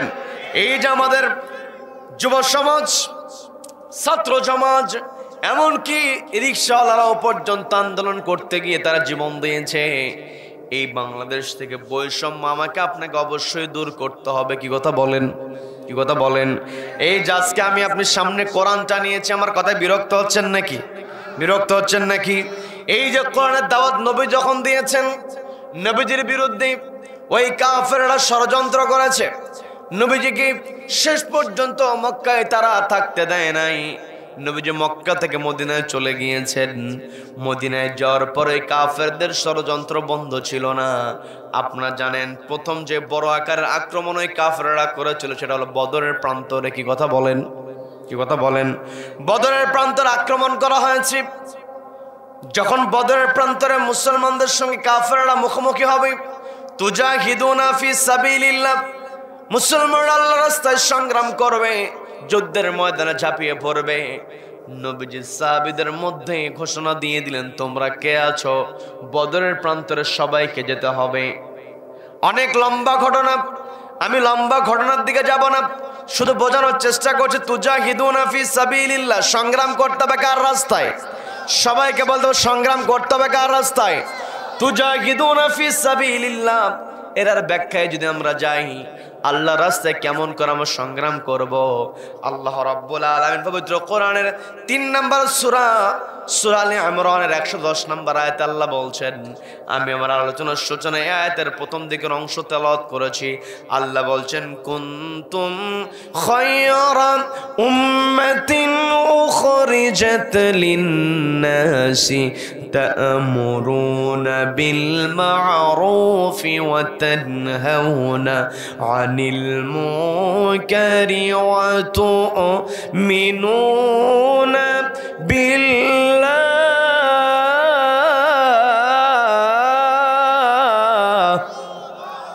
আল্লাহ বলছেন, আমার বান্দারা, কুনতুম খায়রা উম্মাহ, তোমরা উত্তম জাতি, উখরিজাত লিন-নাস, তোমাদেরকে বের করা হয়েছে মানুষের জন্য। তার মানে এই পৃথিবীতে আমি আপনি যদি আল্লাহর চোখে উত্তম হতে চাই, আমাকে আপনাকে কাজ করতে মানুষের জন্য। কি কথা বলেন, কি কথা বলেন? মানুষের জন্য কাজ করার দরকার আছে না নাই? আল্লাহ তো আমাকে আপনাকে ফেরেশতাদের সামনে পরিচয় করিয়ে দিয়েছেন, আমরা আল্লাহর খলিফা। কি কথা বলেন? আল্লাহর খলিফা হিসেবে যখন আমি আপনি কাজ করতে যাব, তখন আমাকে আপনাকে মানুষের জন্য কাজ করতে হবে। আল্লাহ বলছেন, উখরিজাত লিন-নাস, তোমাদেরকে মানুষের জন্য বের করা হয়েছে। তা'মুরুনা বিল মা'রুফ, তোমরা সৎ কাজের আদেশ দেবে। ওয়া তানহাউনা আনিল মুনকার, অসৎ কাজে বাধা প্রদান করবে। তুজাহিদুনা ফি সাবিলিল্লাহ, আল্লাহর রাস্তায় সংগ্রাম করার মানেটাই হলো সৎ কাজের আদেশ দিতে হবে, অসৎ কাজে বাধা প্রদান করতে হবে। কি কথা বলেন, কি কথা বলেন? আমি আপনি যখন আল্লাহর জমিনে আল্লাহর বিধান কায়েমের জন্য, অর্থাৎ আল্লাহর বিধান তো বলে তার সৎ কাজের কথা, অসৎ কাজে বাধা। কি কথা বলেন? এই কোরআনের মধ্যে যতগুলো কথা আছে, সমস্ত কথার সারাংশ হলো ভালো কাজ করতে হবে, খারাপ কাজ থেকে দূরে থাকতে হবে। কি কথা বলেন? আলোচনার বেশি দীর্ঘায়িত করবো না, বিরক্ত হচ্ছেন নাকি? অল্প সময়ের মধ্যে আপনাদেরকে আমি বোঝানোর চেষ্টা করছি। সেটা হলো এই যে আল্লাহ আমাকে আপনাকে পৃথিবীতে খলিফা হিসেবে পাঠিয়েছেন, আল্লাহ আমাকে আপনাকে বলেছেন, তুজাহিদুনা ফি সাবিলিল্লাহ, আল্লাহর রাস্তায় সংগ্রাম করতে হবে। বিআমওয়ালিকুম ওয়া আনফুসিকুম, জান এবং মাল দিয়ে সংগ্রাম করতে হবে। আল্লাহকে সন্তুষ্ট করার চেষ্টা করতে হবে। আমি বলতে নিয়েছিলাম, বদরের প্রান্ত যখন যুদ্ধের ডাক এসেছে, নবীজি সাহাবীদেরকে লক্ষ্য করে ডাক দিয়ে বলছেন, আমার সাহাবীরা, বদরের প্রান্তরে আমাদের কাফেরদের বিরুদ্ধে মোকাবেলা করতে হবে, কাফেরদের মুখোমুখি আমাদেরকে দাঁড়াতে হবে। তোমরা কে আছো আমার সঙ্গে? বদরের প্রান্তরে যাবে, যুদ্ধের ময়দানে যাবে, কে আছো? নবীজি সাহাবীদেরকে বাছাই পর্ব করছেন, সাহাবীদেরকে বেছে বেছে আলাদা করছেন বদরের প্রান্তরে নিয়ে যাওয়ার জন্য। এই যে সংবাদ, নবীজির একজন সাহাবী ছিলেন রাফি ইবনে খাদিজ রাদিয়াল্লাহু তাআলা আনহু, বয়স তার 14 বছর। সবাইকে বলতে হবে কত বছর বয়স? সবাই একটু কষ্ট করে বলুন কত বছর? 14 বছর বয়সে রাফি ইবনে খাদিজ রাদিয়াল্লাহু তাআলা আনহু তিনি যখন জানতে পেরেছেন নবীজি যুদ্ধের ময়দানে সাহাবীদেরকে নিয়ে যাবেন, তুজাহিদুনা ফি সাবিলিল্লাহি বিআমওয়ালিকুম ওয়া আনফুসিকুম, আল্লাহর রাস্তায় সংগ্রাম করা বড় গুরুত্বের কাজ।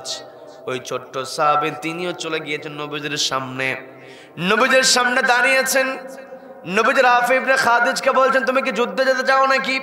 রাফি ইবনে খাদিজ বলছেন, ইয়া রাসূলুল্লাহ, ইয়া হাবিবাল্লাহ, আপনি যদি আমাকে অনুমতি দেন আমি আপনার সঙ্গে যুদ্ধের ময়দানে যেতে প্রস্তুত। বলেন আল্লাহু আকবার, বলেন আল্লাহু আকবার। 14 বছর বয়সী সাহাবী নবীজির কাছে যখন অনুমতি চেয়েছেন, নবীজি অল্প বয়স হওয়ার কারণে অনুমতি দিলেন না। নবীজি তাকে বুঝিয়ে বাড়িতে পাঠিয়ে দিলেন। যুদ্ধের ময়দানে রাফি ইবনে খাদিজ তিনি যেতে পারলেন না। নবীজি সাহাবীদেরকে যুদ্ধের ময়দানে গিয়েছেন।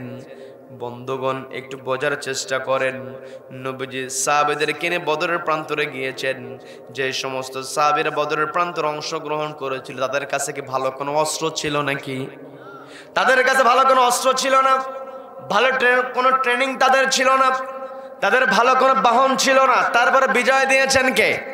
সবাইকে বলতে বিজয় দিয়েছেন কে? আমি আপনি যদি সম্মান পেতে চাই, বিজয় যদি আমি আপনি পেতে চাই, একমাত্র আল্লাহকে ভয় করতে হবে। আমি তো শুরুতেই বলেছিলাম ওয়াজিলাত কুলুবুহুম, যারা মুমিন বান্দা হবে তারা ভয় করবে কাকে? আল্লাহ আরো ক্লিয়ার করে বললেন, ইন্না আকরামাকুম ইনদাল্লাহি আতকাকুম ইন্নাল্লাহা আলিমুন খাবীর।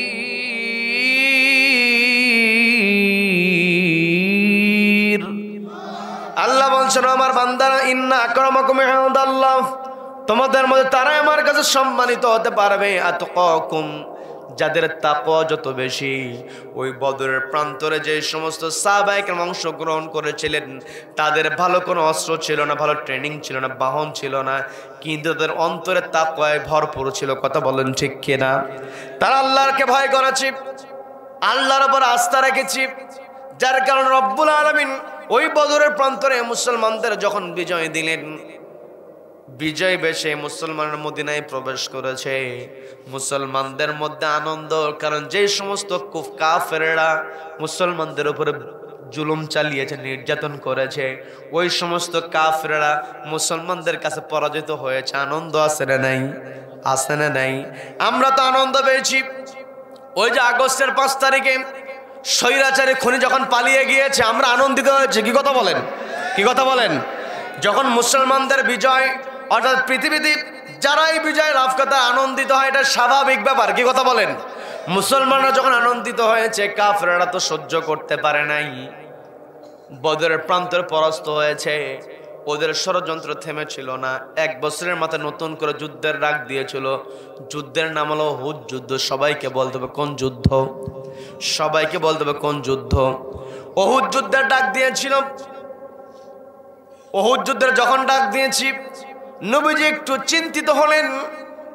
নবীজি চিন্তা করলেন, এই তো অল্প কিছুদিন পূর্বে যুদ্ধের ময়দানে গিয়েছিলাম, বিজয় লাভ করেছি, কাফেররা তো পরাস্ত হয়েছে, নতুন করে আর আবার যুদ্ধের ডাক দিয়েছে। না জানি ওরা কত প্রস্তুতি গ্রহণ করেছে। যতই প্রস্তুতি গ্রহণ করুক না কেন, আল্লাহ যদি সাহায্য করেন, দুনিয়ার কেউ কি সেখানে কেউ কিছু করতে পারে নাকি?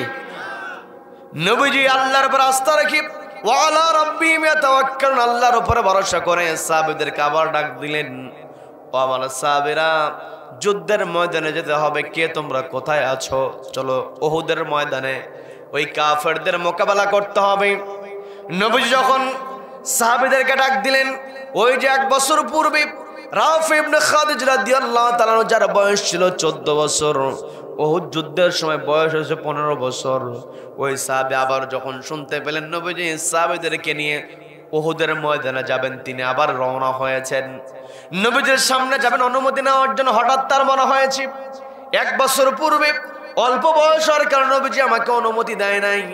আমি তো 1 বছর তেমন বড় হতে পারি নাই। নবীজি যদি অল্প বয়সে হওয়ার কারণে আমাকে অনুমতি না দেন, তাহলে তো আমি যুদ্ধের ময়দানে যেতে পারবো না। এই কথা চিন্তা করে তিনি তার মামার কাছে চলে গিয়েছেন। মামাকে গিয়ে প্রশ্ন করছেন, মামা আমি যে ভালো তীর নিক্ষেপ করতে পারি এটা কি আপনার জানা আছে নাকি? মামা বলছে, হ্যাঁ, তুমি যে ভালো তীর নিক্ষেপ করতে পারো এটা তো সবাই জানে, তুমি একজন সফল তীরন্দাজ, তুমি ভালো তীর নিক্ষেপ করতে পারো, এটা আবার কার অজানা আছে? সবাই তো জানে। কিন্তু হঠাৎ করে এই প্রশ্নটা আমাকে করার কারণটা কি? ওই সাহাবী খুলে বললেন, অল্প বয়স হওয়ার কারণে নবীজি আমাকে যুদ্ধের ময়দানে অনুমতি নাও দিতে পারেন। আমার বয়স কম, স্বাভাবিক অনুমতি না দেওয়ারই কথা। তবে আমার তো আকাঙ্ক্ষা, তুজাহিদুনা ফি সাবিলিল্লাহ, সংগ্রাম করব কার রাস্তায়? সবাইকে বলতে হবে কার রাস্তায়? নবীজি যদি আমাকে অনুমতি না দেন অল্প বয়স হওয়ার কারণে, আমি যে ভালো তীর নিক্ষেপ করতে পারি, বড় মানুষেরাও তো আমার সঙ্গে তীর ধনু করে খেলা জিততে পারে না। আমি ছোট হলেও তীরন্দাজ হিসাবে আমি বড়দের চাইতে সফল। কাজে আপনি অভিভাবক হিসেবে নবীজির কাছে আমার ব্যাপারে যদি ও তীরন্দাজ হিসেবে সুপারিশ করেন, নবীজি আমার বয়স কম হওয়ার পরও আমাকে যুদ্ধে যাওয়ার অনুমতি দিতেও পারেন। বলেন আল্লাহু আকবার। 15 বছর বয়সী সাহাবী, তার কেমন আকাঙ্ক্ষা! পর্দালের মা বোনদের দৃষ্টি আকর্ষণ করে বলছি, একটু বোঝার চেষ্টা করবেন। সাহাবীর বয়স 15 বছর, যুদ্ধের ময়দানে যাওয়ার জন্য নবীজির কাছ থেকে অনুমতি নিয়েছেন। অনুমতির জন্য আমাকে সুপারিশকারী হিসেবে যখন নবীজির সামনে নিয়ে গেলেন, নবীজির সামনে গিয়ে ওই রাফি ইবনে খাদিজার মামা নবীজিকে বলছেন, ইয়া রাসূলুল্লাহ, ইয়া হাবিবাল্লাহ, আমার ভাগিনার বয়স কম, তবে আমার ভাগিনা ভালো তীর নিক্ষেপ করতে পারে। আপনার যে বয়সের ক্যাটাগরিতে অনুমতি নাও দেন, তীরন্দাজ হিসেবে যদি আমার ভাগিনাকে অনুমতি দেন, আমার ভাগিনা তীর নিক্ষেপ করে কাফেরদেরকে ধরাশায়ী করে ছাড়বে। আল্লাহু আকবার। নবীজি অনুমতি দিয়ে দিলেন।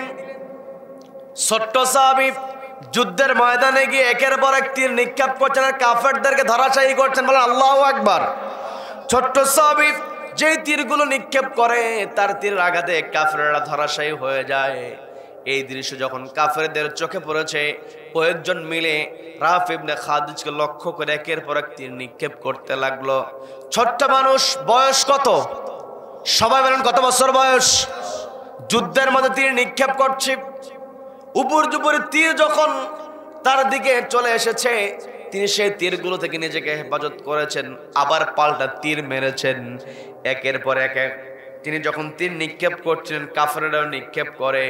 কিন্তু ছোট্ট মানুষ একাকিত কয়েকজন মানুষের নিক্ষেপ করা তীর থেকে তিনি আর নিজেকে হেফাজত করতে পারলেন না। একটা তীর এসে ওই ছোট্ট সাহাবীর বুকের পাঁজর দিয়ে শরীরের মধ্যে ঢুকে গেল।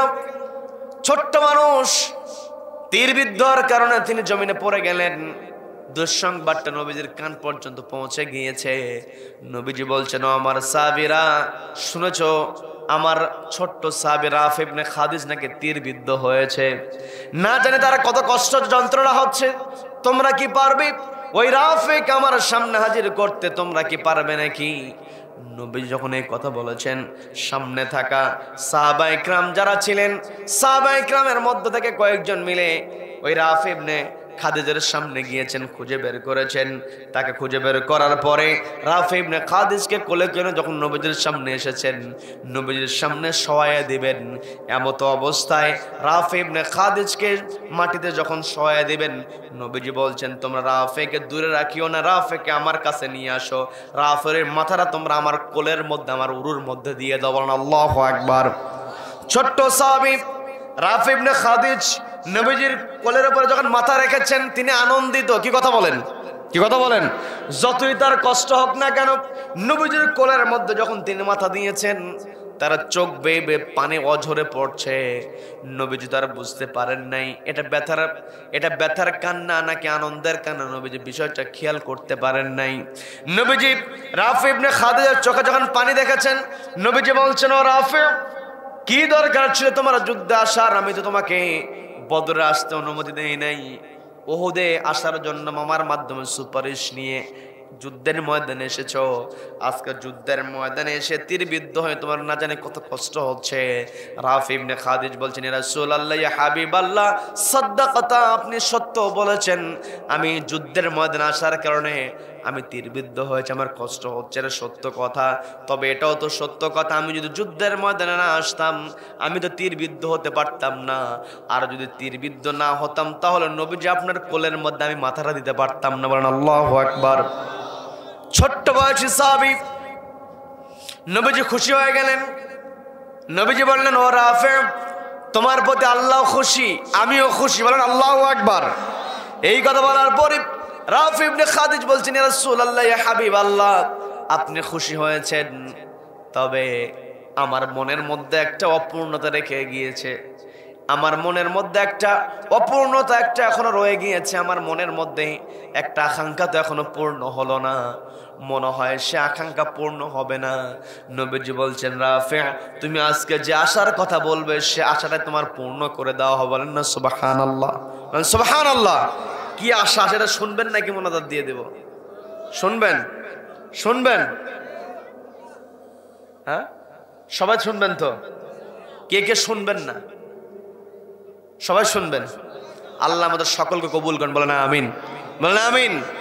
রাফি ইবনে খাদিজকে নবীজি বললেন, তোমার যে আকাঙ্ক্ষার কথা তুমি বলবে সেটা আজকে পূর্ণ করে দেওয়া হবে। রাফি ইবনে খাদিজ বলছেন, ইয়া রাসূলুল্লাহ, ইয়া হাবিবাল্লাহ, আমার শরীরে তীরবিদ্ধ হয়েছে। আমার অনুমান হচ্ছে, আমি চিন্তা করছি আমার শরীরে তীরবিদ্ধ হওয়া তীরটা আপনারা বের করে চিকিৎসা করলে আমি সুস্থ হয়ে যাব। আমি যখন সুস্থ হয়ে যাব তখন আমার পরিচয় হবে গাজী। কারণ যুদ্ধের ময়দানে যদি কেউ জীবন দিয়ে দেয় তাকে বলা হয় শহীদ, তাকে কি বলা হয়? আর যুদ্ধের ময়দান থেকে যদি জীবন নিয়ে চলে আসতে পারে তাকে বলা হয় গাজী। কি কথা বলেন? কি কথা বলেন? গাজী বলা হয়। তো ইয়া রাসূলুল্লাহ, আমার তো গাজী হওয়ার ইচ্ছা ছিল না। আমি যখন বাড়ি থেকে বের হয়েছি আমি আল্লাহর কাছে ফরিয়াদ করেছি, আল্লাহর কাছে আমি চেয়েছি, আল্লাহ, আমি যুদ্ধের ময়দানে বের হলাম বাড়ি থেকে, এই জীবন নিয়ে আমি আর বাড়িতে ফিরতে চাই না, একেবারে উহুদের ময়দানের শহীদ হিসেবে কিয়ামতের ময়দানে দাঁড়াতে চাই। বলেন আল্লাহু আকবার। ছোট্ট মানুষ, বয়স কিন্তু 15 বছর। কত বছর বয়স? পর্দার মা বোনদের দৃষ্টি আকর্ষণ করে বলছি, মা, আপনার সন্তানের বয়স হয়ে যায় 18 বছর 20 বছর, আপনাকে যদি বলা হয় যে আপনার সন্তানকে নামাজের জন্য কেন বলেন না, বলে সবে মাত্র 18-20 বছর বয়স, আরেকটু বড় হলে এমনিতেই পড়বে, কেবল ছোট মানুষ, আমার ছোট বাচ্চা। বলে কি বলে না? বলে কি বলে না? এই যে মা, আপনাকে দৃষ্টি আকর্ষণ করে বলছি, বর্তমান সময়ে মা বোনেরা মাহফিলে উপস্থিত বেশি হয়, বলে আলহামদুলিল্লাহ, বলে আলহামদুলিল্লাহ। আবার দেখবেন এগুলো নিয়েও ফতুয়াবাজি, যে মহিলাদেরকে কেন ওয়াজে আসতে হবে, অথচ নিজের মেয়েকে ভার্সিটির হোস্টেলে রেখে পড়াশোনা করে। কি কথা বলে? কি কথা বলেন? পরিবারের সময় দিতে পারে না, স্ত্রীর হাতে টাকা উঠায় দিয়ে বলে ঈদের মার্কেট তুমি করো। কি কথা বলেন? যেই মানুষ নিজের স্ত্রীকে মার্কেটে পাঠায় ওই মানুষ মাহফিলে মহিলারা আসলে বিতর্ক শুরু করে। আছে না নাই? আছে না নাই? মাহফিলে মা বোনেরা এসেছেন, এখান থেকে যদি কোনো মা শিক্ষা নিয়ে, মেসেজ নিয়ে পরিবারে বাস্তবায়ন করতে পারেন, এটাই হলো এই মানব কল্যাণ যুব সংঘের উদ্যোগে যে কষ্ট, এই কষ্টের সার্থকতা। কি কথা বলেন? কি কথা বলেন? মানে আমাদেরকে কোন দিক দিয়ে যে শয়তান আমাদেরকে গ্রাস করে ফেলে আমরা নিজেরাই বুঝতে পারি না। কি কথা বলেন? কি কথা বলেন?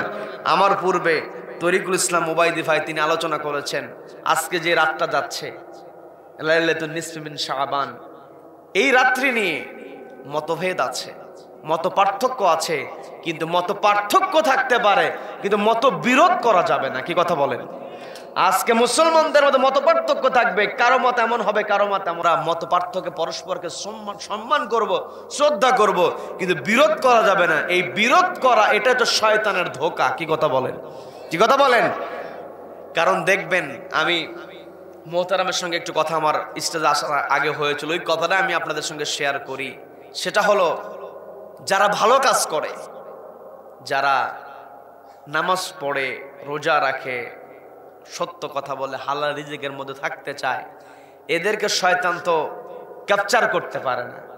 আমল তো হয়ে গেছে, এখানে আমলগুলো কেমনে ধ্বংস করা যায়, এই জন্য ভালো মানুষকে শয়তান হিংসা মনের মধ্যে ঢুকিয়ে দেওয়ার চেষ্টা করে। কি কি কথা বলেন? এই জন্য আমাকে আপনাকে সচেতন হতে হবে। মনের মধ্যে বিন্দু পরিমাণ হিংসা রাখা যাবে? রাখা যাবে? আমি আপনি এই যে আজকের রাত্রিতে অনেক জায়গায় মাহফিলও করতে চায় না, যে না হুজুর এই রাত্রিতে তো আমাদের এলাকাতে শবে বরাত নামা, আমাদের তো আসলে বারাআত শব্দ আরবি শব্দ, এটা হয়ে গিয়েছে বরাত। কিন্তু বারাআত মানে কেটে দেওয়া, পুড়ে ফেলা, নাই করে দেওয়া। অর্থাৎ আল্লাহ রাব্বুল আলামিন তো প্রত্যেক রাত্রেই বান্দাকে ক্ষমা করে দেন। কি কথা বলেন? কি কথা বলেন? আল্লাহ তো বান্দাকে ক্ষমা করেন। রাত্রেবেলা আপনি ইবাদত করবেন। অনেকে এই লাইলাতুন নিসফ মিন শাবান, শাবানের মধ্য রজনীতে মাহফিল করতে চায় না। হুজুর আমাদের এলাকার মানুষ ওই দিন রাত্রে ইবাদত করবে, মাহফিল কেমনে করি? তো মাহফিল কি ইবাদতের বাইরে নাকি? হ্যাঁ, আপনি যদি এই রাত্রিকে পালন করতে চান, আপনি এখানে আলোচনা শুনলেন, কোরআন তেলাওয়াত হলো, সবাই এক জায়গায় বসলাম, এটা তো আর আমার কাছে মনে হয় যে এখানে ডাবল সওয়াব। কি কথা বলেন? কি কথা বলেন? এই জন্য ভুল ধারণা থেকে বের হতে হবে। মাহফিলের আয়োজন করা হয়েছে, মাহফিল বাদ দিয়ে বাড়িতে একাকে ইবাদত করা, হ্যাঁ আপনার জন্য ভালো।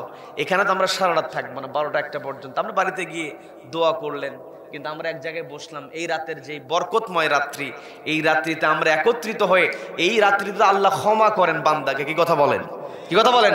এখানে যখন আলোচনা হয় তাফসীর মাহফিলগুলোতে, ইসালের সওয়াব মাহফিলগুলোতে, যখন আলোচনা শেষ হয়ে যায়, সকলে মিলে আমরা 2টা হাত তুলে ফরিয়াদ করি কার কাছে? কার কাছে? তার মানে আমরা যখন আল্লাহর কাছে সকলে মিলে ইবাদত করব, আল্লাহ কাকে পছন্দ করেন, কার ওসিলায় আমাকে আল্লাহ ক্ষমা করতে পারেন, এটাকে আমরা চিন্তা করতে পারবো? পারবো না। কাজেই এই মাহফিলগুলো, এগুলো একটা ভুল মেসেজ আমাদের মধ্যে আছে, যে না এই শবে বরাতের রাত্রিতে, লাইলাতুন নিসফ মিন শাবান, এই রজনীতে মাহফিল করার দরকার নেই, একাকে ইবাদত করবে। এটা ভুল ধারণা। এই ভুল ধারণা থেকে বের হয়ে আসতে হবে। আল্লাহ আমাদের সকলকে কবুল করেন, বলেন আমিন। তবে আমার সঙ্গে কথা হয়েছে, সাখাওয়াত ভাই, এখানে মতিউর ভাই আছেন, তারপরে ময়ূরুল ইসলাম ভাই আছেন, তারপর আরেকজন ভাই আনিসুর ভাই আছে। এই যে তারা পরিশ্রম করছেন, তারা অবশ্য এই ব্যাপারে কোনো কথা বলেন নাই যে আমাদের লাইলাতুন নিসফ মিন শাবান। আমি অন্যান্য জায়গার কথা বলছি, অন্যান্য জায়গার কথা বলছি। এগুলো আমাদের ভুল মেসেজ, আমরা যেখানেই পাবো সেখানে ভুল মেসেজগুলো শুধরিয়ে দেওয়ার দরকার আছে না নাই? আছে না নাই? এই যে আমরা একত্রিত হয়েছে, মা বোনেরা আপনারা এসেছেন, আপনাদের উদ্দেশ্যে কিছু কথা বলার জন্য এতগুলো কথা বললাম। বিরক্ত হলেন নাকি? বিরক্ত হলেন নাকি? মা আপনাকে দৃষ্টি আকর্ষণ করে বলছি, নবীজির সাহাবী রাফি ইবনে খাদিজ রাদিয়াল্লাহু তাআলা আনহু, তীরবিদ্ধ সাহাবী, নবীজির সঙ্গে কথোপকথন করছেন। বয়স 15 বছর বয়স, আর আপনার সন্তানের বয়স 20 বছর হয়ে গিয়েছে। আপনি এখনো সন্তানকে ছোট মনে করছেন, সন্তানকে নামাজের শিক্ষা দিচ্ছেন না, সন্তানকে আল্লাহর ভয় অন্তরে ঢুকায় দিচ্ছেন না। এই সন্তানই একদিন আপনার জন্য জাহান্নামের কারণ হবে, বলেন না আউযু বিল্লাহ।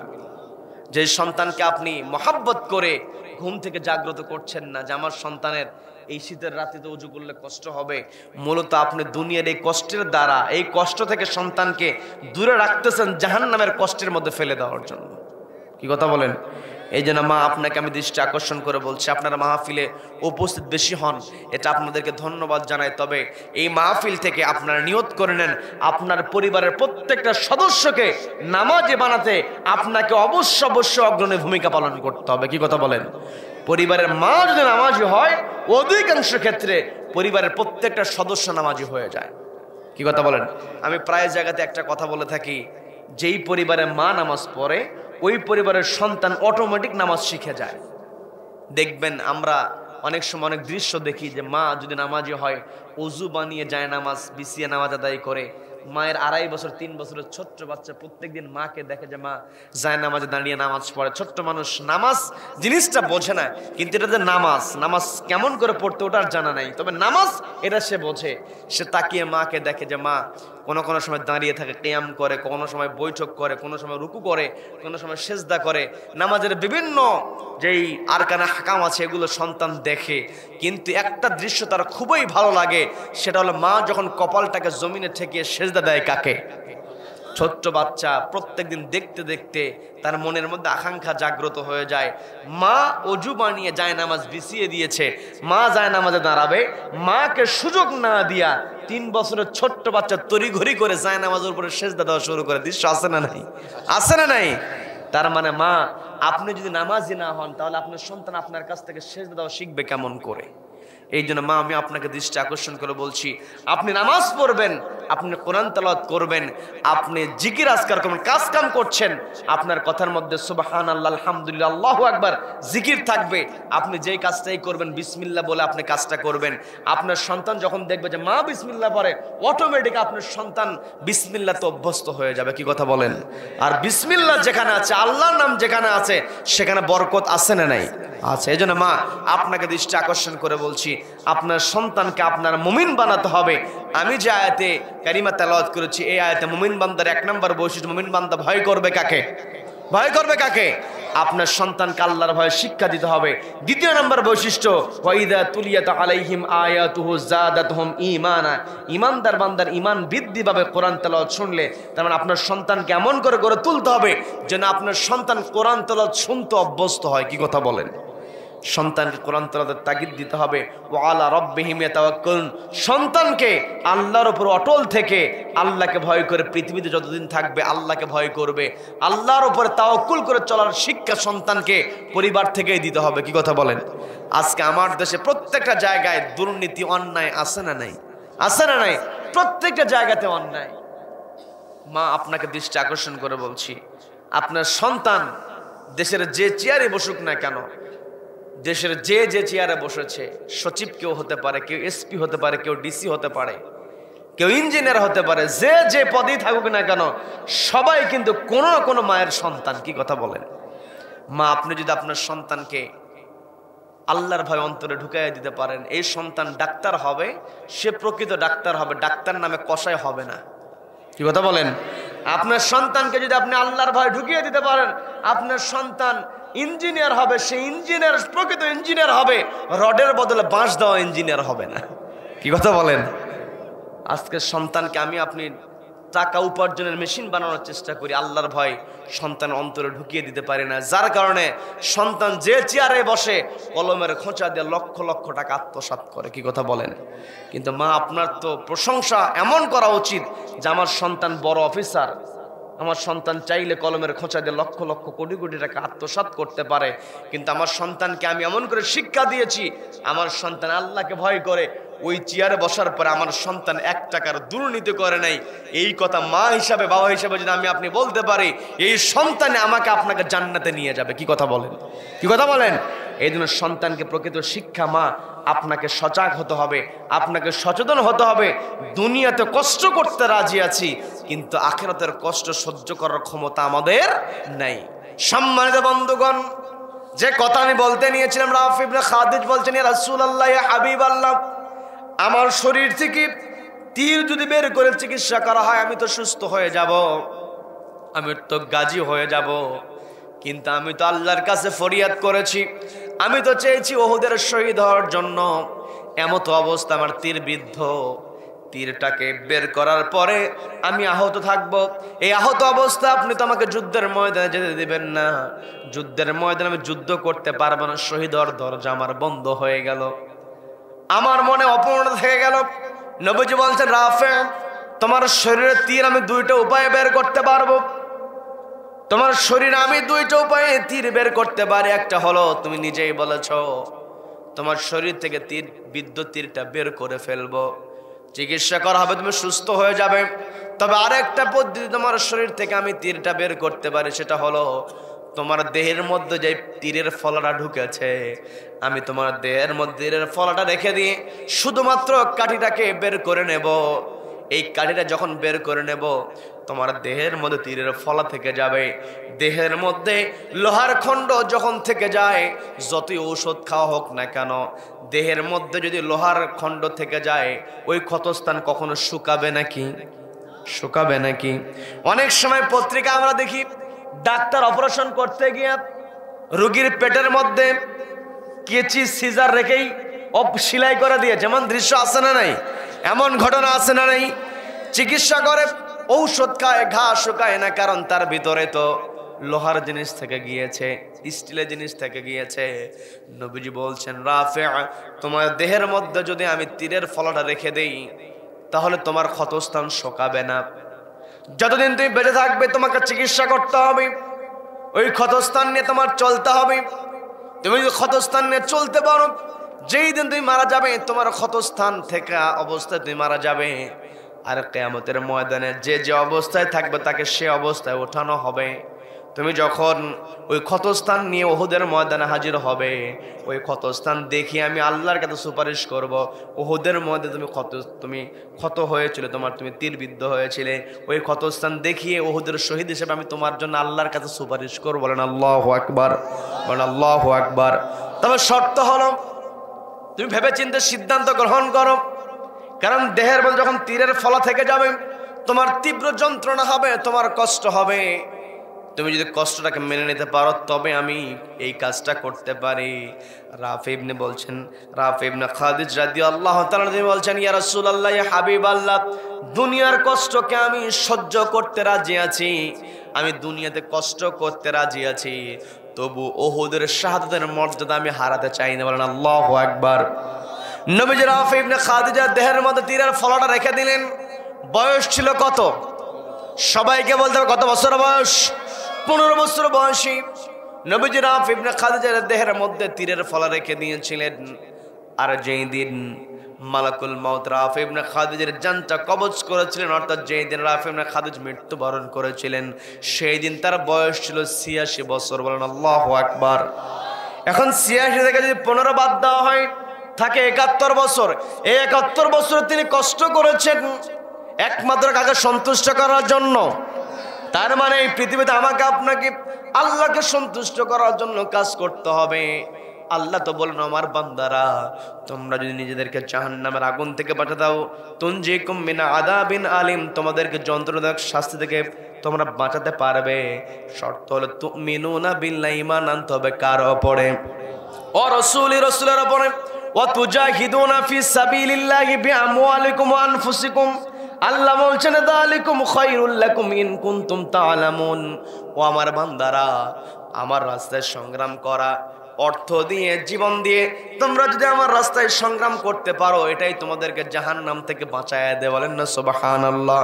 এখন আমি আপনি যদি আল্লাহর জমিন, আল্লাহর পথে যদি আমি আপনি চলতে চাই, সংগ্রাম করতে চাই, তুজাহিদুনা ফি সাবিলিল্লাহ, আল্লাহর রাস্তায় সংগ্রাম করা মানেই হলো সূরা আল ইমরানের 110 নম্বর আয়াত আল্লাহ বলছেন, কুনতুম খায়রা উম্মাহ উখরিজাত লিন-নাসি তা'মুরুনা বিল মা'রুফ, তোমরা সৎ কাজের আদেশ দাও, ওয়া তানহাউনা আনিল মুনকার, অসৎ কাজে বাধা প্রদান করো। আমি আপনি যদি আল্লাহর রাস্তায় সংগ্রাম করতে চাই, অসৎ কাজ দেখলে বাধা প্রদান করতে হবে। কি কথা বলেন? কি কথা বলেন? আমার দেশে খারাপ কাজ আছে না নাই? কম না বেশি? চুরি আছে না নাই? চাঁদাবাজি আছে না নাই? আছে। কম না বেশি? দিন দিন বাড়ছে না কমছে? আদালত আছে না নাই? দুর্নীতি দমন কমিশন, দুদক আছে না নাই? কিন্তু দুর্নীতি কমে না। কমবে কেমন করে? মানব রচিত বিধান দিয়ে কখনো দুর্নীতি বন্ধ করা যাবে না। যেই সমস্ত অফিসারেরা কলমের খোঁচা দিয়া লক্ষ লক্ষ কোটি কোটি টাকা আত্মসাৎ করে, কোরআনের মধ্যে আল্লাহ যে নীতি ঢুকিয়ে দিয়েছেন, ফাকাতু আইদিয়াহুমা, চোর মহিলা হোক আর পুরুষ হোক, ফাকাতু, চুরি করেছে প্রমাণিত হলে হাত কেটে দাও। একটা চোর যারা কলমের খোঁচা দিয়া লক্ষ লক্ষ কোটি কোটি টাকা আত্মসাৎ করে, একটা চোরকে যদি ওই সুপ্রিম কোর্টের সামনে, হাইকোর্টের সামনে একটা চোরের হাত যদি কেটে দেওয়া হতো, দেশের বাকি চোর অফিসারগুলো এমনিতেই ভালো হয়ে যেত। চাঁপাইনবাবগঞ্জ থেকে সিমের আবাদ করে আমার কৃষক ভাইয়েরা বিক্রি করে 25 টাকা 30 টাকা দরে সিম। চাঁপাইনবাবগঞ্জে সিম বিক্রি হয় 30 টাকা কেজি। এই সিম ঢাকায় যাওয়ার পরে হয়ে যায় 130 টাকা। কি কথা বলেন? কি কথা বলেন? মরে মরে চাঁদাবাজি আছে না নাই? আছে না নাই? আছে। যারা পৃথিবীতে চাঁদাবাজি করবে, মানুষের উপরে জুলুম করে, জোর করে মানুষের অর্থ ছিনিয়ে নেবে, এরা হলো সবচাইতে বড় ফাসাদ তৈরিকারী। কি কথা বলেন? যারা ফাসাদ তৈরি করবে, ফাসাদকারীদের শাস্তি কেমন করে দিতে হবে কোরআনের মধ্যে আল্লাহ সূরা মায়েদার মধ্যে আল্লাহ স্পষ্ট দিয়েছেন। যখন জমিনে কোনো মানুষ ফাসাদ তৈরি করবে, মানুষের উপরে জুলুম করবে, মানুষকে কষ্টের মধ্যে ফেলে দেবে, মানুষের উপরে সন্ত্রাসী কায়দায় মানুষকে বিপদে ফেলবে, মানুষের কাছ থেকে ডাকাতি করে নেবে, ওই সমস্ত ডাকাত, চাঁদাবাজ, সন্ত্রাসদের এক হাত এক পা কেটে দাও। বিধান আছে না নাই? আছে না নাই? একটা চাঁদাবাজের হাত পা যদি ওই সুপ্রিম কোর্টের সামনে অথবা বাইতুল মুকাররমের সামনে একটা চাঁদাবাজের হাত পা যদি কেটে দেওয়া হতো, দেশের বাকি চাঁদাবাজগুলো ভয়ে আল্লাহওয়ালা হয়ে যেত। এই কথাগুলো বললেই হুজুরেরা খারাপ। কি কথা বলেন? এই কথাগুলো বললেই হুজুরেরা খারাপ হয়ে যায়। আপনাদের চাঁপাইনবাবগঞ্জের মান সম্মান নষ্ট করেছে একজন লোক, নাম নিতে চাই না। সংসদে তিনি এর আগের সংসদে তিনি কোরআনের আয়াত দিয়ে কথা বলার চেষ্টা করেছেন, মানুষকে কনভিন্স করার চেষ্টা করেছেন, কিন্তু মুসলমানদের বিজয়ের লক্ষণ দেখে মাথা তার ঠিক নাই। কি কথা বলেন? কি কথা বলেন? কোনটা চাঁদাবাজি আর কোনটা মানুষের দান অনুদান সে বুঝতে পারছে না। মিজানুর রহমান আজহারি হাফিজাহুল্লাহ তার মাহফিল হবে, সেখানে মানুষ স্বতঃস্ফূর্ত পকেট থেকে টাকা বের করে দিচ্ছে ওদের চাঁদাবাজি ঢাকার জন্য। এই মিজান আজহারের মাহফিলের যে অনুদান, এটাকে ওরা চাঁদাবাজ বলছে। বলেন নাউযুবিল্লাহ। যে মাহফিলে যে চাঁদাগুলো দেওয়া হয় মানুষ আনন্দ চিত্তে দিয়ে দেয়, আর ওরা মোড়ে মোড়ে ট্রাক ঠেকিয়ে সিএনজি স্ট্যান্ডে সিএনজি চালায়। সারাদিনে সিএনজি চালক কষ্ট করে যে টাকা ইনকাম না করে, একটা চাঁদাবাজ নেতা একদিনে শত শত সিএনজি চালকের টাকা একাই নিজের পকেটের মধ্যে ঢুকায় নেয়। আছে না নাই? এগুলো আমাকে আপনাকে বন্ধ করতে হবে। কি কথা বলেন? এই যে বৈষম্য বিরোধী আন্দোলন হয়েছে, এই আন্দোলন হয়েছে একটাই কারণ, এই বাংলার জমিন থেকে বৈষম্য দূর করতে হবে। কি কথা বলেন? বৈষম্য যদি আপনি দূর করতে চাই, তাহলে আমাকে আপনাকে নেতা নির্বাচিত করতে হবে। যেই নেতা ভয় করে কাকে? যেই নেতা ভয় করবে কাকে? যেই নেতা আল্লাহকে ভয় করবে, ওই নেতাই কেবল মুসলমানের নেতা হতে পারে। মাইয়াশফা শাফাআতান হাসানা ইয়াকুল্লাহু নাসিবুম মিনহা ওয়া মাইয়াশফা শাফাআতান সাইয়্যা ইয়াকুল্লাহু কিফলুম মিনহা। যেই ব্যক্তি ভালো কাজে সুপারিশ করবে, নিজে সরাসরি ভালো কাজ করবে না, কিন্তু নিজে ভালো কাজে সুপারিশ করবে, ভালো ব্যক্তির সুপারিশ করবে, ভালো ব্যক্তির সুপারিশ করবে, নিজে সরাসরি ভালো কাজ করবে না, কিন্তু ভালো ব্যক্তিকে ভালো কাজকে সুপারিশ করার কারণে রব্বুল আলামিন আমল নামায় সব যুক্ত করে দেবেন। বলেন না সুবহানাল্লাহ। ওয়া মান ইয়াশফা শাফাআতান সাইয়্যা, যেই ব্যক্তি খারাপ কাজে সুপারিশ করবে, খারাপ ব্যক্তিকে সুপারিশ করবে, নিজে সরাসরি খারাপ কাজ করবে না, কিন্তু খারাপ কাজে সুপারিশ, খারাপ ব্যক্তিকে সুপারিশ করার কারণে তার আমল নামায় গুনাহ যুক্ত হবে। বলেন নাউযুবিল্লাহ। তার মানে এই পৃথিবীতে আমি আপনি কার সঙ্গে চলবো, কার জন্য সুপারিশ করব, কার পক্ষে দাঁড়াবো, এটাও শিখিয়ে দিয়েছেন কে? কে শিখিয়ে দিয়েছেন?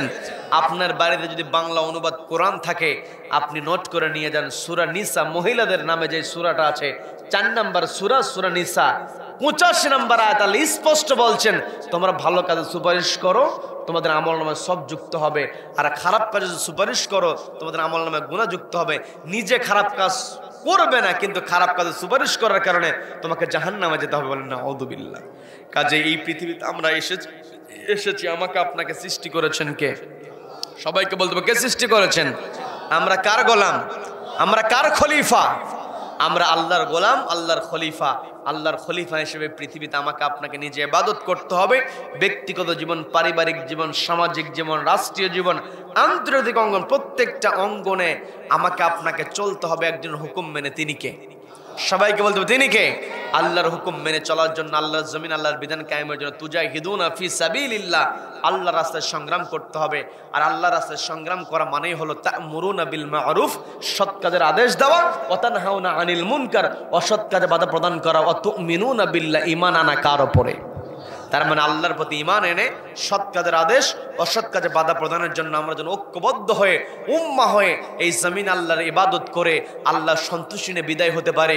রব্বুল আলামিন আমাদের সকলকে কবুল করুন। বলেন আমিন।